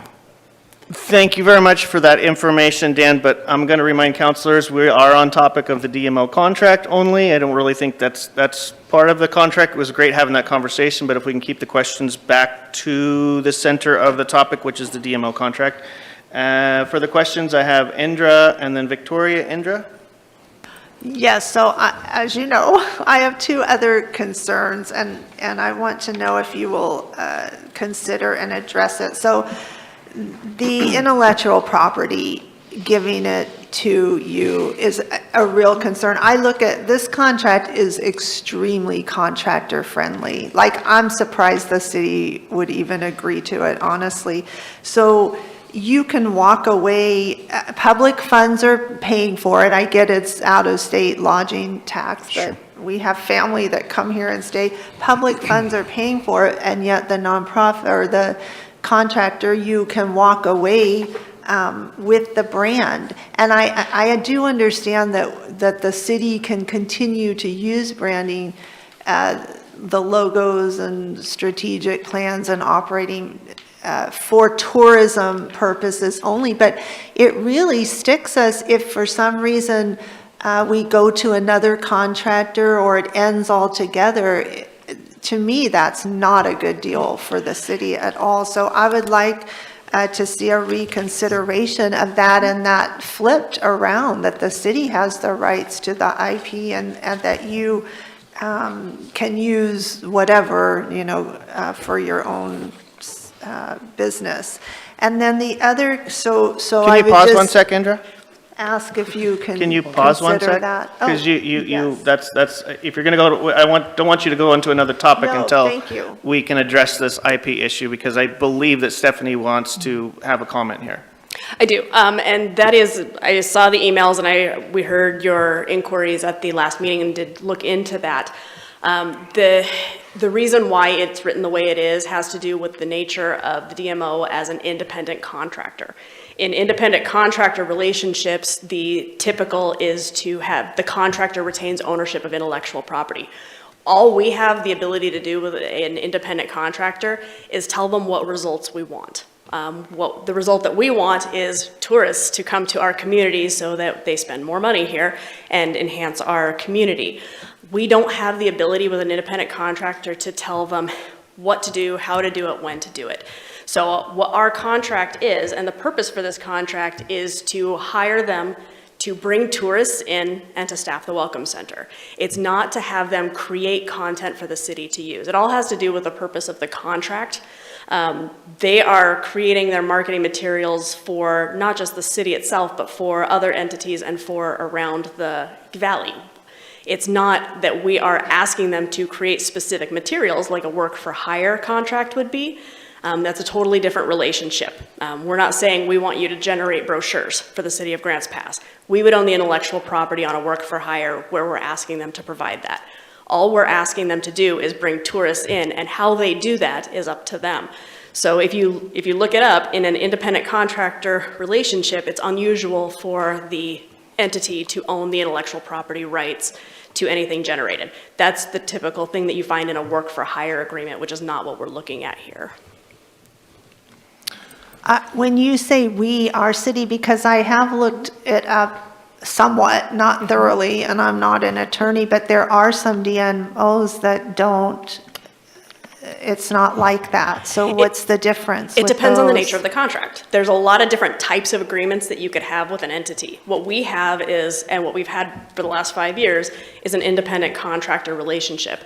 And if you look up the definition of that through the IRS, it's all we can control is the results. They have to have all the day-to-day control on how things happen, why things happen, when things happen, and how they achieve those results. If we do too much of the management of the day-to-day operations, or if we have content control, because once we start talking intellectual property rights, then we're going to want to have content control. When we go down that path, then we're starting to talk more about an employment relationship as opposed to an independent contractor, which triggers labor laws and benefits and other things. And that's a path that we don't want to go down. What we want to do is say, bring us more tourists and staff the welcome center and let them do their job and bring us those things back however they choose to do it. But that means that they're going to own the rights to whatever they're producing, but they're going to let us use it in order to also help enhance that tourism goal. So you said it's a contract that we've gone into, but other cities may have different contracts They may have a with work their for hire, DMOs. they may have another setup, but our particular system has them as an independent contractor. So we could do that setup, but we have chosen not to for those reasons you expressed, but we Yes. could. Okay, thank you.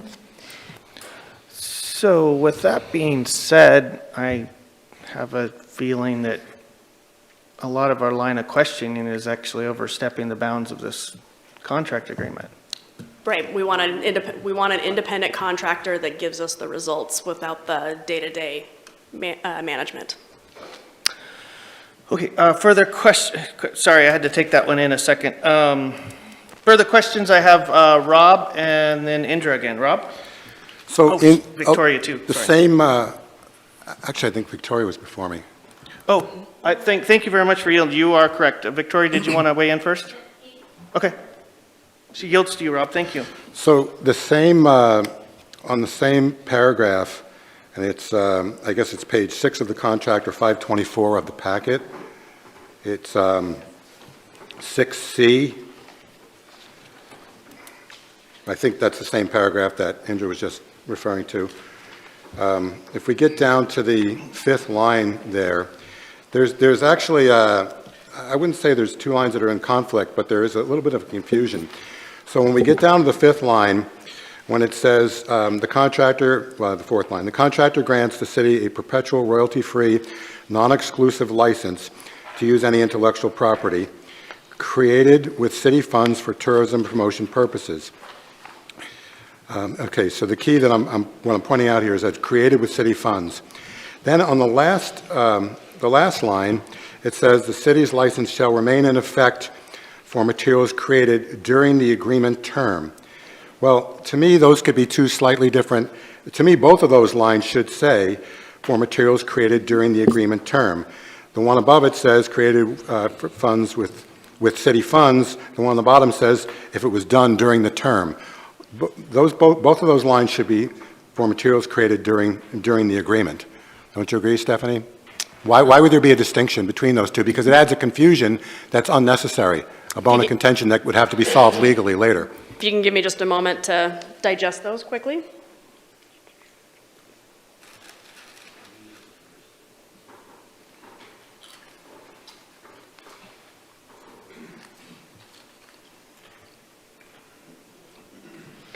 So, and maybe it's not clear, maybe some clarification would need to be in place. This says, upon termination of this agreement, contractor may continue to use all intellectual property. So they get to also continue using it. This basically says that they can continue using it without it impacting our rights to that, but we only have rights for anything created during the term. So if they continue without city funding going forward, there's no change for them, but we can only use their materials that were created during the agreement. Okay, that doesn't address at all what I thought I just said. Right, and So- that's why I'm trying to make sure that those are 2 different provisions. No, I understand, and I'm not debating. I understand your explanation to Indra about the first part. I'm talking about now the city's rights to use what was created during the Yes. term. That also, you're saying, is very clear. We retain the rights to do it during the term. I'm just saying, why add the confusing line, 4 lines up, for property that was created with city funds? It should just say again in that spot, for materials that were created during the agreement term. Why would we add something else that would have to be adjudicated later on if there was a About the problem? use of city funds, because they may have funding streams that are outside of the city funding. For instance, one of the provisions in here allows for merchandising. That is a funding stream that is outside of city funds. So if they use that to create products Right. beyond the cities, we have no rights to those Okay, products. well, then there's a complete conflict with the last line. That's my point. The two lines are in conflict, because the last line says, for materials created during the agreement of the term. So you're saying two different Well, things. Our license remains in effect for the materials created. Our license is only for those things that were created during the city, using city funds. So they work together.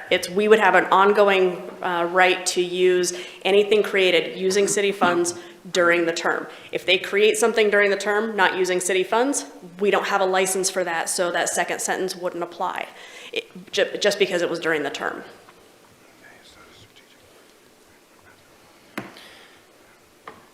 So I understand what you just said as. Thank you. So I understand what you just said as if Visit Grants Pass does a online promotional campaign, all the intellectual rights in there can be shared by us and them. If they sell a T-shirt out of the visitor center as merchandising, we don't necessarily have the rights to that. Nope, and the merchandising is a separate provision. They have the rights to all of that if they choose to do merchandising. But if they use the funds from the merchandising to do something different than what they're doing with the city funds, we don't have any rights to whatever they choose to do with that money. Yeah, if I was they're just trying to doing dump down. promos. Yep. Thank you. Further questions? I had Indra and then Rick. Indra? That did bring me to the merchandise, so any branding or logos they use for us, I think it's a bad deal for the city. Like, you make take a new route and there's some other stuff and you put GP on it, and according to the statement of activity, you have very few funds coming in that aren't public funds. That's correct. Right? So they're mostly public funds. How do we know, even Stephanie, what you're saying, that what's created with public funds or not? And so now the DMO uses public funds to create Take a New Route Grants Pass, and then they can go off and do Take a New Route. And I'm not saying you would, I'm just giving in general central point, and Grants Pass doesn't own any of that, and yet it was paid for with public funds that we provided. And then the merchandise, I see if they're contracted and we have I don't want to be involved in the day-to-day activities. I agree with that. But if we get no money back from that, and then they can take it and do what they want, it's really, we're using our public money to help them generate what could be a very significant revenue stream, which is fine, except now we're giving them, and not just them, it could be anyone, whoever's in there, a downtown spot for free to sell their merchandise. I bet there's a ton of businesses that would love to be in there creating things for Grants Pass and selling it right downtown. So that's really iffy for me, and I don't know that you can answer, but Stephanie, I'm sure, has something to say. Usually. We do, one of the provisions, I haven't talked to them about it, is we could put a provision in there that just says public funds cannot be used to create merchandise, that they're on their own as far as the merchandising goes. If they choose to do merchandising, it can't be publicly funded. And that would be a fairly straightforward fix for that. Also, we could include that that part about the city funded, that we put the burden on them to demonstrate any funds that were not received from the city. Those would be two fairly straightforward issues. I'd like the opportunity to also reframe that just a bit. It is not the intention, and probably there needs to be language to protect everyone. It's not the intention of Visit Grants Pass to create a merchandising empire. Those are promotional items meant to create walking billboards and advocates for the city and have a novelty, a tchotchke, a reminder of their great time here. We turn around and take any funds received and we can almost self-fund continuing to create merchandise and other marketing opportunities. So if we don't think of it as a for-profit endeavor, but rather just another way to market, it changes the complexion of that a little bit, and that would be the intention for sure. And you would see that, again, on any reporting that we would do, so it'll already be there. Further questions? I got Rick, and I'm going to remind you, you guys got about 15 minutes left. So Stephanie, I think one of the issues here is on intellectual property. And 5 years down the road, if the current organization decides to move on, can't we have a provision in that contract that says we have the option of negotiating, purchasing the intellectual property we want? For instance, if they produced a stellar t-shirt we just love, and we don't want them to walk off without offering us, the city, the opportunity to own that, to continue to use that. That would be something we could discuss with them if they were interested in having a provision along those lines.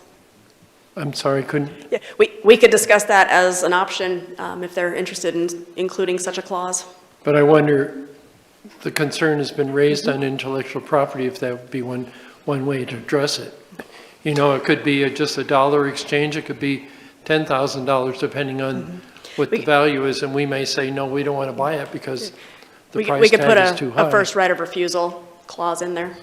Okay, thank you. Further questions? I got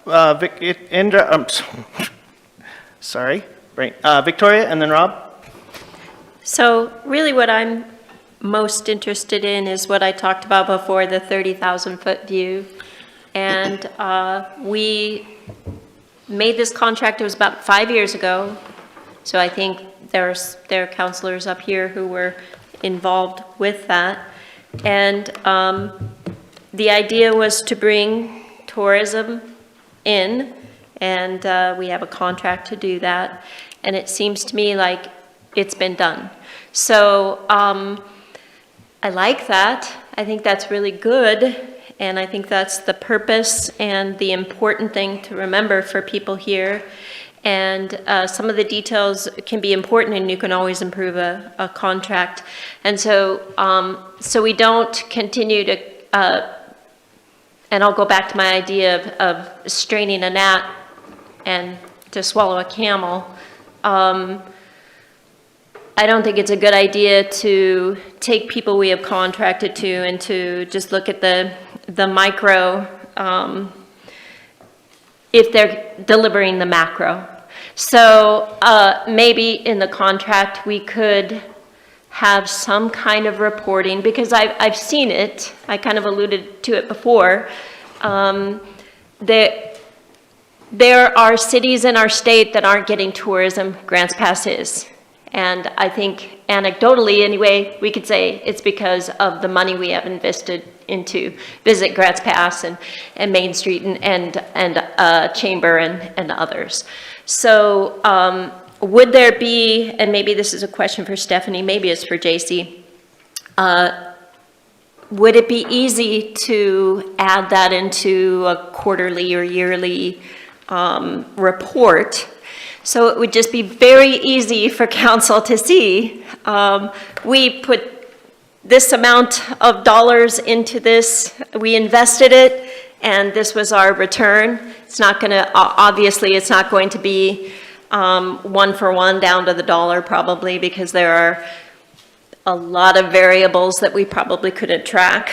But maybe that would be something that we could do to improve it, so that when Visit Grants Pass comes back, they could say, we did these things and it in our tourism improved. 12% is something, a number that I remember from speaking with Visit Grants Pass in the past. So, and other places have not received that 12%. That is huge to me. So I guess I would like to maybe focus on the positives of what we are gaining from this organization, and maybe not micromanage so much. And maybe we do need to. We can always improve a contract, but improving it would be, to my way of thinking, just make it easy for our contract to come back to us and tell us, this is what you asked us to do. This is how we did it. So, and I don't know if that goes into the contract or just reporting, Stephanie. And would it be easy to manage? Maybe working on some metrics. Maybe that's something that council would like some input on. But I guess my overall point is I think it's a valuable contract. I think that they can prove very easily that it's a valuable contract for the city, and I'd like to give them a better opportunity to prove that, and for us maybe to step back a little and let them do that. And I think they did a good job a couple weeks ago showing some of the impacts that have been had. I know you presented a lot of data on those slides, and I think that to some extent is answering your question. That did bring some things to mind. There is a provision in, it's on page 3, I believe, at the very top, about the considering the business plan during a council meeting in the month of February. Council has essentially moved that around, so I'd like to take out the reference to February, and we'll talk about that on Wednesday night, about minor tweaks like that. But right now it says February, and we can make it a little bit more general as assigned. But I do think as part of that annual report, which they did in April, that they provided a lot of those metrics, and if you have additional questions about that, you can always answer or ask them. Thank you. Real quick, if I could jump in. I don't know if this is out of order, but my friend Terry just provided some 27 projected allocations for lodging tax. And he highlighted a couple versions here. Public safety, $579,000 from in 27. Parks, 383. Economic development, 153. Downtown development, 153. And he thought that was important to share. Thank you. Thank you. Further questions? Thank you. I got Rob. Stephanie, just briefly on going back to that other point with regards to when intellectual property was created with city funds, and you're saying, well, it could be created with other funds. So currently, their other net revenue is literally 1/70th of the money that we're giving them, right? We're giving them. So I still actually think that it should be during the term of the agreement. They're getting virtually no funding at all other than what we give them. Correct. So anything that's created during the term is to me the way that should be written. Otherwise, it leaves us open for potential questions down the road that only people like you, lawyers, will be able to figure out. But I'm not looking to create work for lawyers down the line. I'm looking to try to create this be more straightforward now. The fact that they have almost no other revenue coming in makes that a moot point. It should just be during the term. And I think that would be a question for them. And the question would be, should we, are they intending to seek other revenue sources over the next 5 years? And if so, we want to leave that in there, but maybe put in a provision that if they use city funding for for creation of merchandise, that, or if they use outside sources for creation of merchandise, they have to document that funding source so that it's clear and documented that it's not city funding that was used. So that would be my suggestion there. Alternatively, we can take that out, but then where you'd be asking them not to find additional funding because everything's going to be city funded. Okay, so that brings up actually my next point.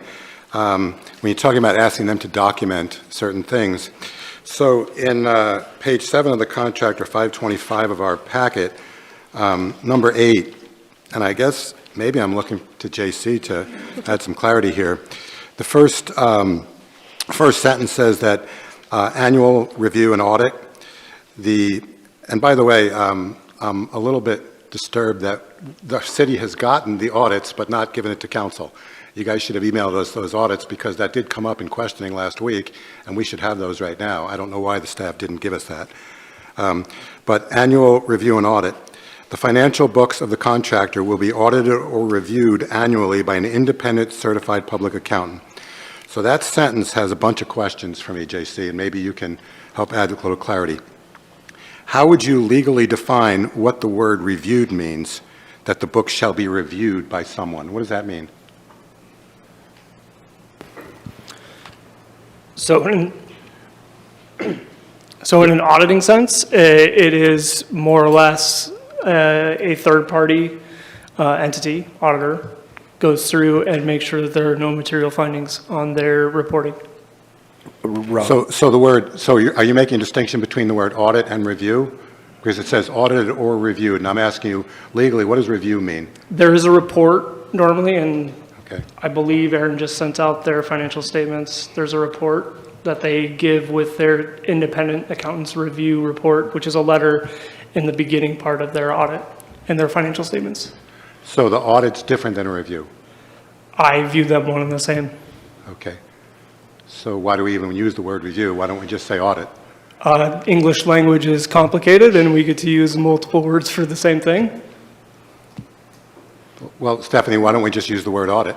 But we can do Yeah, that. This was based on the original language from Okay. the original contract. And then the other question I have there is, how do we define what is actually an independent public accountant? What does independent mean? Is that someone that the city chooses, an outside third party the city chooses to for them, or do they just use their buddy who's an accountant? How does independent, what does the word independent mean there? Maybe Stephanie can, or JC can answer that So question. my viewpoint of our own auditor contract is it is a third party. It's external from the city. Typically, you either go out for bid or an RFP process to acquire those services and make it a competitive offering. Okay, so independent in this case then would be not someone that the contractor chooses, it would be an outside party. Someone, it's not someone that the contractor would choose, it's someone that someone else would choose. It would be. They would be the ones, just like we choose who our independent certified public accountant is for our audit. We have a process that we have to follow due to public contracting rules. They would choose who their independent certified public accountant is, and they would follow standard best practices for doing that audit. Okay. Okay, and we have... It's basically a third party. So independent meaning third party CPA. Okay, thank you. And then we get to number 9, which is below it. That's a separate deal, right? Yes. That's if there was a problem, or the city suspected a problem, the city could then demand that there's an audit. Right. And if there wasn't a big discrepancy, the city would have to pay for... Right, and in that case, I can't remember if we put in that we agree on it or the city would be able to choose who audits. I'm sorry, say that again? I don't remember if we have to agree on who audits or if the city would choose the auditor in that particular I situation. believe it says the city would choose. I believe it says city. Yeah. Okay, but that's only if there's a problem, or a suspected problem. Yep, if we have a reason to believe that Right. there's a problem, we can do an additional audit. Okay, so we're going to take out the word reviewed and just leave audit in that first line. Yes, I can do that. Okay, thank you. Throughout that whole paragraph 8, I believe there's 4 Right. instances. Right, exactly. Thank you very much. Okay, thank you. Any final questions? Indra? There's one other point there, too.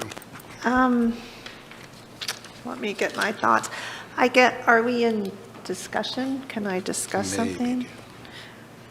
I guess I'd just like to say I'm sorry that we're here today pushing up against the timing of your contract coming up. And yes, what we get may far exceed what we get out of it than what we put in, but we don't know unless there's some accountability. And we have evidently not had much accountability with the DMO before, so it's nothing, it just is happening to come up now.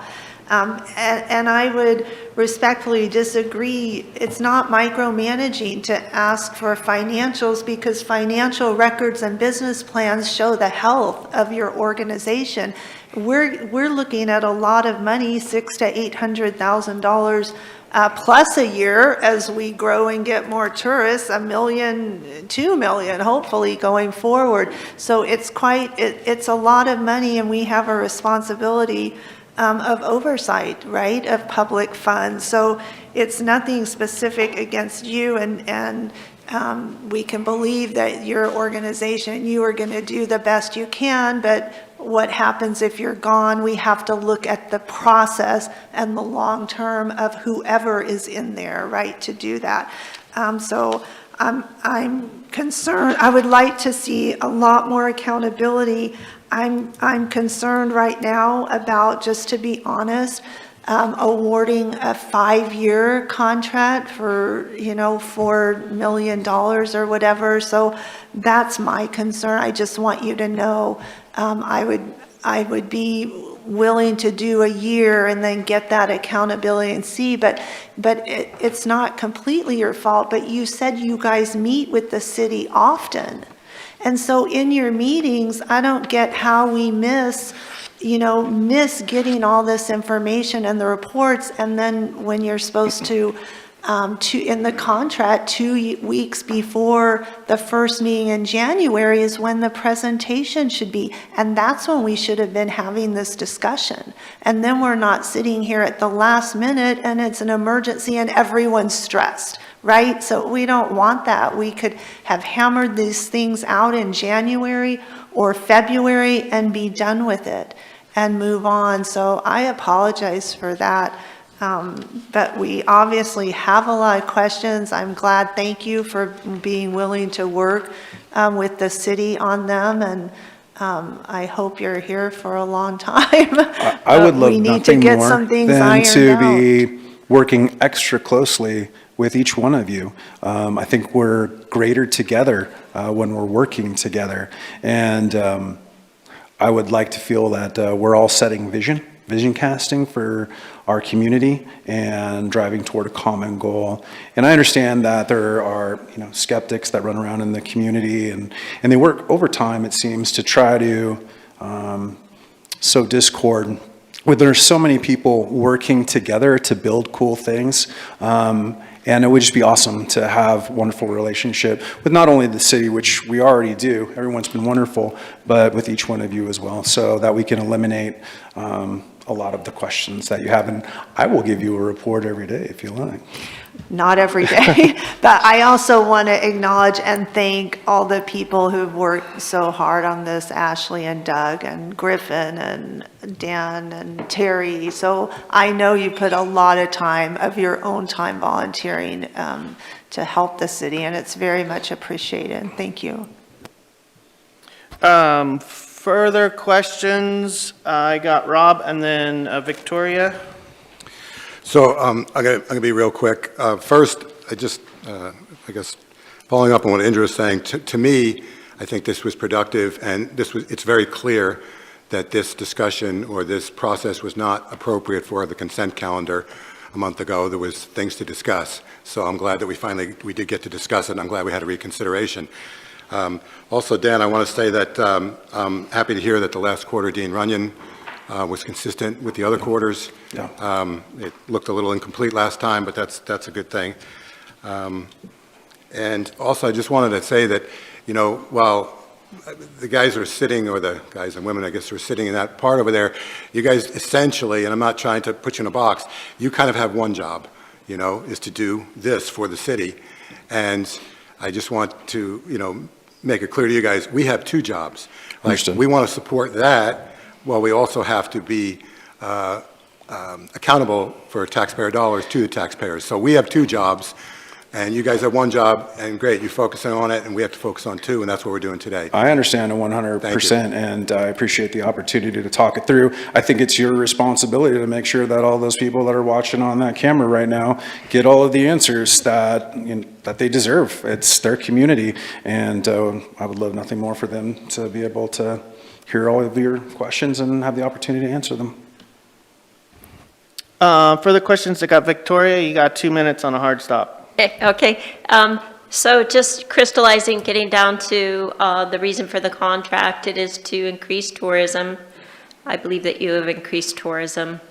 Is there a just very simple way to report that back, do you think? An easier way maybe, so that people can see, the people who, like you said, very good, who are behind the camera can see we are delivering to you what you asked us to deliver? It's really one metric and one metric only, and those are the TLT dollars. And so those either go up or they go down. And as they go up, the entire community wins. All that stuff that I just shared from Terry, all of that goes up. We bring more people, and we increase economic prosperity for everyone that works so hard in our community. So I would say that's the number. If you really want to know whether things are going well or going poorly, we need to look at those seasonally, probably a rolling annual quarterly report. Contextually, what's the rest of the industry look like? What does it look like statewide? What does the rest of the Rogue Valley look like? And we can provide all of that. Dean Runyon is kind of the, the flag bearer, the standard bearer for some of these, and those come out annually. So we don't always have the benefit of other aggregated metrics, but you've got TLT dollars, those come in, and we can look at those, and if we have an off season, you can go, hey, what the heck's going on? And together, we can come up with solutions to actually do a better job. Yeah, that seems to me like it would, that's the most important thing, so that we can make sure this keeps continuing forward and that tourism continues to grow, and so that people can see, hey, city put into this contract and this is what they're getting back. It would be something that we could, if it could be shown on a city website, that would be really wonderful. Maybe even in the reports that Aaron puts out that are so helpful to me, I know, and to the public. Maybe that could be included, and so that the public would see those things. Thank you. Thank you, Victoria, and I'm going to call a hard stop on that because I put a 2-hour limit on these workshops, and so I do know that we have a little bit more business to attend to, so I'm going to give a little bit of 15-minute bandwidth on this.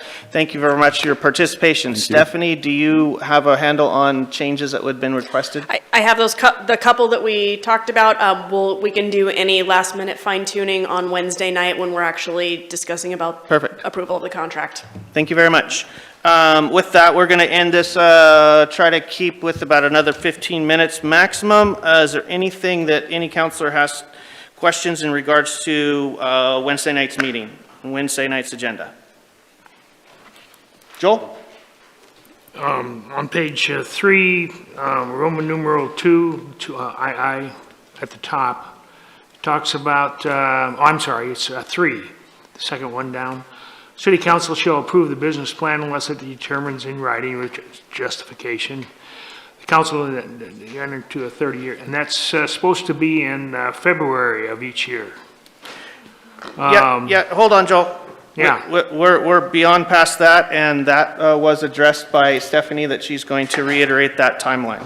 Well, have we seen the business plan? So that was essentially what you heard a couple weeks ago in April. And so what my proposal for additional language would be, have it read meeting in the month of February each year or as scheduled by council, because what happened, the history behind it is it used to be in February, and then the mayor bumped it out into April and kind of consolidated it with all the other tourism related entities. So we just want to make sure that it's flexible to meet council's needs. It wasn't this mayor.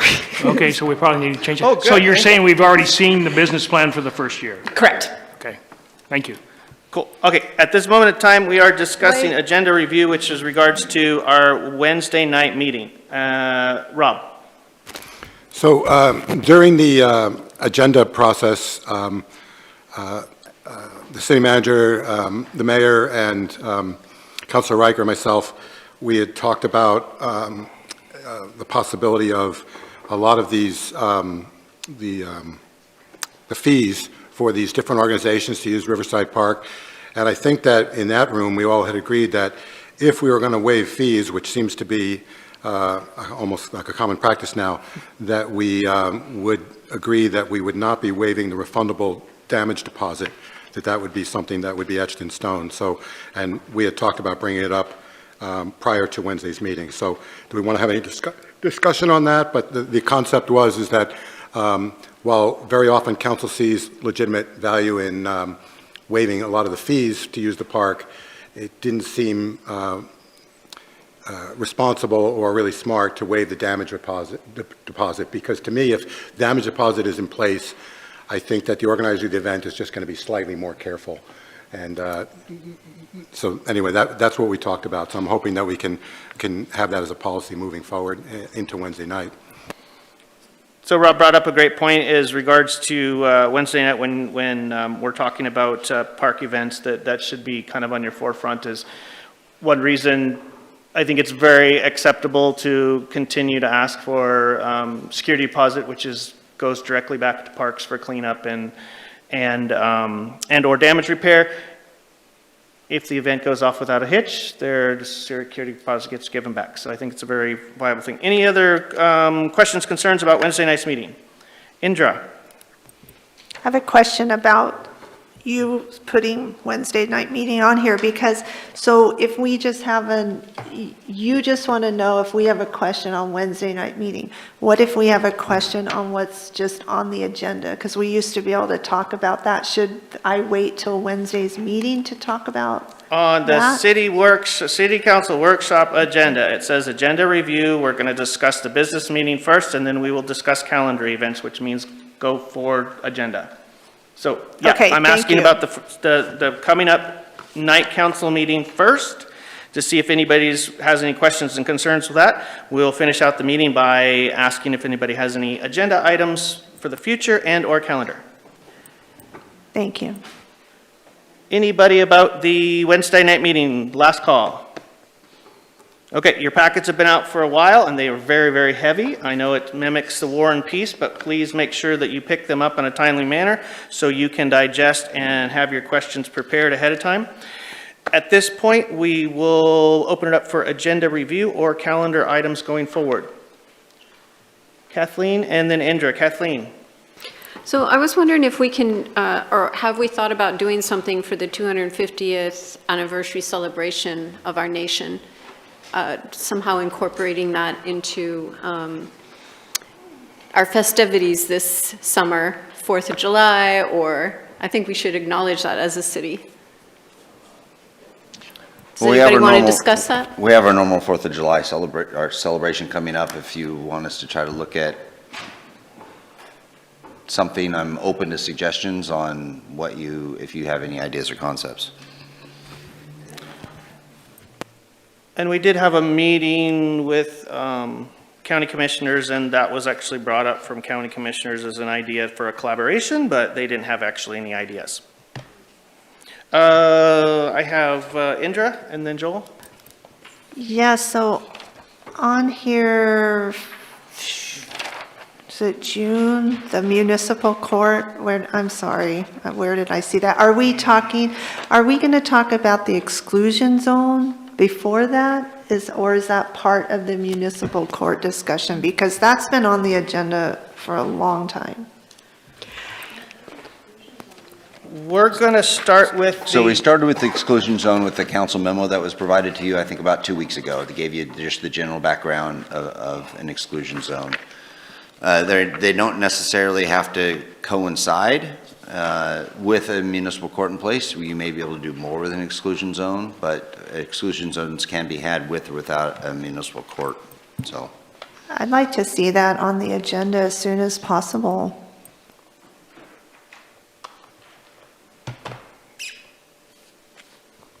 Okay, so the exclusion zones went out in a memo for first bit of education in regards to areas that are close to us. If you want to bring that forward, I would go back to that memo email and then respond accordingly and see if we can get and we can try to put that on an agenda going forward.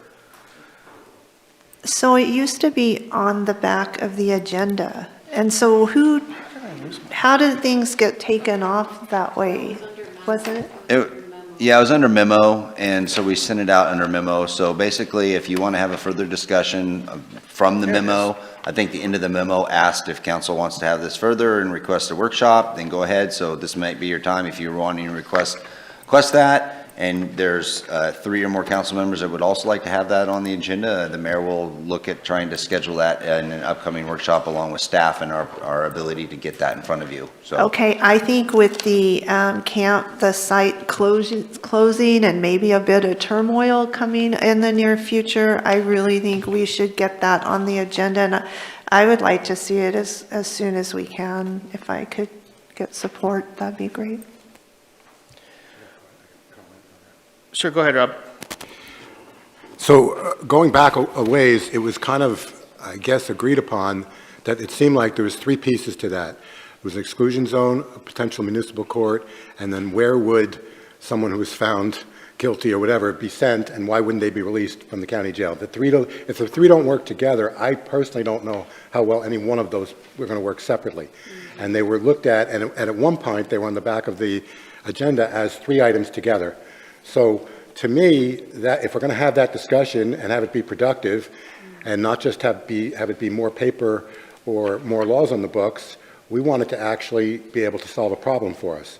So that's the way I was looking at this, is that it would be a comprehensive discussion of the 3 pieces that are necessary to work together, rather than just something that we can point to that say was an accomplishment, doesn't really do very much. So I'm all for having the comprehensive discussion of the 3 pieces, but to look at one or the other, I think is, to my way of thinking, at least for me, is a waste of time. But if we want to have the whole discussion, and that could involve bringing the sheriff in to describe to us what's happening at the jail, what we can expect from him. It could be more about the municipal court, decide what possibly more teeth that might give us in an exclusion zone, but to just have paper on the books. Because when Stephanie sent that email out about the exclusion zone, I asked a question back. I think everybody saw it. Maybe not. Maybe it was just to her. But I pointed out something that was in the Daily Courier just that very day of a guy that got arrested 27 times. I said, so what is an exclusion zone going to do to prevent that guy from getting arrested a 28th time?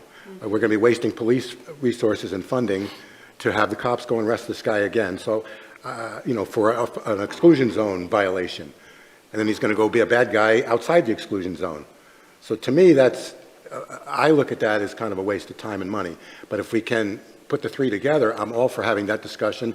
Even if it's an all-day workshop, I'm all for having that discussion, because the whole community wants it, Yeah, that's one reason why I echo Rob's sentiment, and his explanation is that's one reason we sent out information in regards to exclusion zone in a memo, so you guys could start to digest that. That will be an included topic when we start going forward with our multiple session of topics revolving around municipal court, because it is not just a simple little thing. It is a very big giant animal, and it's got a lot of pieces and moving parts, so we're going to have to spend a lot of time on that. Okay, go ahead. So maybe Chief wants to weigh in on this.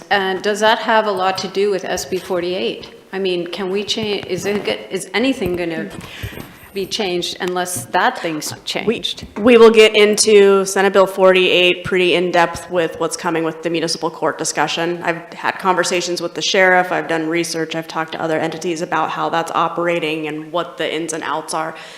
You'll get a pretty comprehensive look at what those rules will be. I think when it comes to the exclusion zone, like Councilor Pell was mentioning, it's multifaceted just with the exclusion zone. And I think first, you really should have the discussion about the municipal court. We sort of determine where we go from there, and that'll help set the stage for an exclusion zone area and what that might look like also, based on your decision with the municipal court also. So I think that would probably be the most efficient and effective way to go about your exclusion zone discussion. Chief Hensman, would you weigh in on that? Do you think an exclusion zone by itself is not worthwhile? Well, I'm a glass half full kind of person, and if there were more laws on the books to help our department, that's not a bad thing, but I certainly do not agree with anything I heard from Councilor Pell to the city manager to the city attorney. I think it will give us, I think having a municipal court would be fantastic for the city of Grants Pass for a lot of reasons. Assuming the municipal court won't even be up till next year, I mean, do you see an exclusion zone being helpful in the meantime, or no? You asked me a point-blank question, my answer would be yes. I do see an exclusion zone being helpful even without a municipal court. With that being said, I would like to reconsider with council about moving forward, since it's an easier thing to maybe do and get done faster. Okay, yep, it's on the back of the agenda. Joel, you got a few seconds left. What you need? Well, I have the item from the budget committee with the water treatment, wastewater treatment plant and the urban renewal dollars. I know the city manager wants to put it towards capital investment, just capital. And then there was some discussion of maybe having it offset some of the bill for folks. But anyway, there's several different options there, but we need to put that on the agenda of that motion that was passed and the Budget Committee. And then the other thing I had was I saw an email, and correct me if I'm wrong, but it talked about the legalities of the tourist lodging tax allowed us to put a few more dollars towards public safety. And it would be nice to have a presentation on what that would mean and how that goes. And if we do that as part of a TLT, total tax presentation, or on its own, I'm okay either way.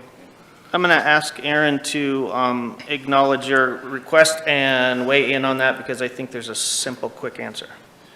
There is Mayor potential to adjust approximately $47,000. It's not going to come out of nowhere. You're going to have to prioritize. But if you want to have that discussion, council, then it would need to be an item we put on the back to have a discussion about TLT allocations.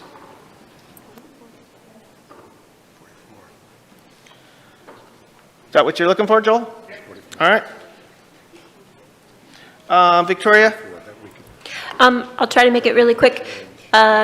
Yesterday was the March for Life, and for 2 years now, the March for Life has asked for the city to acknowledge the March for Life. It's 56 years. It's a very large, important community event. And so I would like to see put on the agenda, and I don't know if there are other counselors who would like to see this as well. It's an either or. Apparently, we would need to change the city charter in order for the mayor to do some sort of a proclamation. And so looking into doing that, this would involve probably Stephanie looking into that and just bringing back to us if that would be a net positive or a net negative. And along with that, the creation of a council proclamation, because I think that would be different. So rather than a mayoral proclamation, there could be a council proclamation. And so that would just be a majority of councilors who would like to acknowledge something happening in the community. And so I don't know, that's why I'm asking now, if there are other councilors who would be interested in pursuing either a change to the city charter and or the creation of a council proclamation for events such as the March for Life. Of course, it wouldn't be just exclusive to that. Go ahead. So yeah, if this is something that council ultimately wants to explore currently right now, there wouldn't be the ability to do that type of a proclamation. We would need to have a discussion on your current policies associated with proclamations, and we can have that discussion. It would be an item that we could put on the back of the agenda if council so desires. So you already have a resolution in regards to the definition and the issuing of proclamations. So the council would have to have the appetite to revisit that and redo that resolution. So look, I think I saw two other heads nodding possibly. So maybe there is interest in that. I don't know. Okay, we can put it on the back of the agenda. So what I would do is, can you issue a memo in regards to that resolution, distribute that resolution to councilors, and then we can weigh in on how many councilors desire to revisit that resolution. So my understanding is I'll just address it with a memo first and see if it gets any traction afterwards. Absolutely, please, Okay. thank you. Thank you. Last call. Anybody? Okay, cool. Very quickly, I will try to address this on Wednesday night as well, but our lobbyists actually sent out a report as well, but me being personally involved and me being personally having boots on the ground in Washington, D.C., I believe it was a fabulous trip for us. I did my hardest to get our little town acknowledged in the federal level. It was kind of amazing when I went into Cliff Bentz's office and he has a big giant picture poster of our Arch Bridge sitting on his wall right next to his desk, and I pointed it out numerous times. The best result that I can tell you that we got coming out of that is I got 2 Democratic and 1 Republican federal leaders to come together on a joint letter of support for the city of Grants Pass and renewing our BRIC grant. But they did adamantly say they wouldn't go into a press conference. But to get two different parties to work together and in joint support for us, that's basically the best that we could hope for. And our FEMA representative that we met with from one of the staff members and one of the legislators stated that they were going back through the 2022 applications first, that was where our original application was. So very successful and awesome, and thank you very much. Anybody else? If not, I'm going to end this, and I absolutely appreciate you guys being effective and efficient today. And I'm sorry, but I think that we should try to keep this to a 2-hour limit and make sure that we are effective and efficient, so some of us can get back to our jobs. Thank you.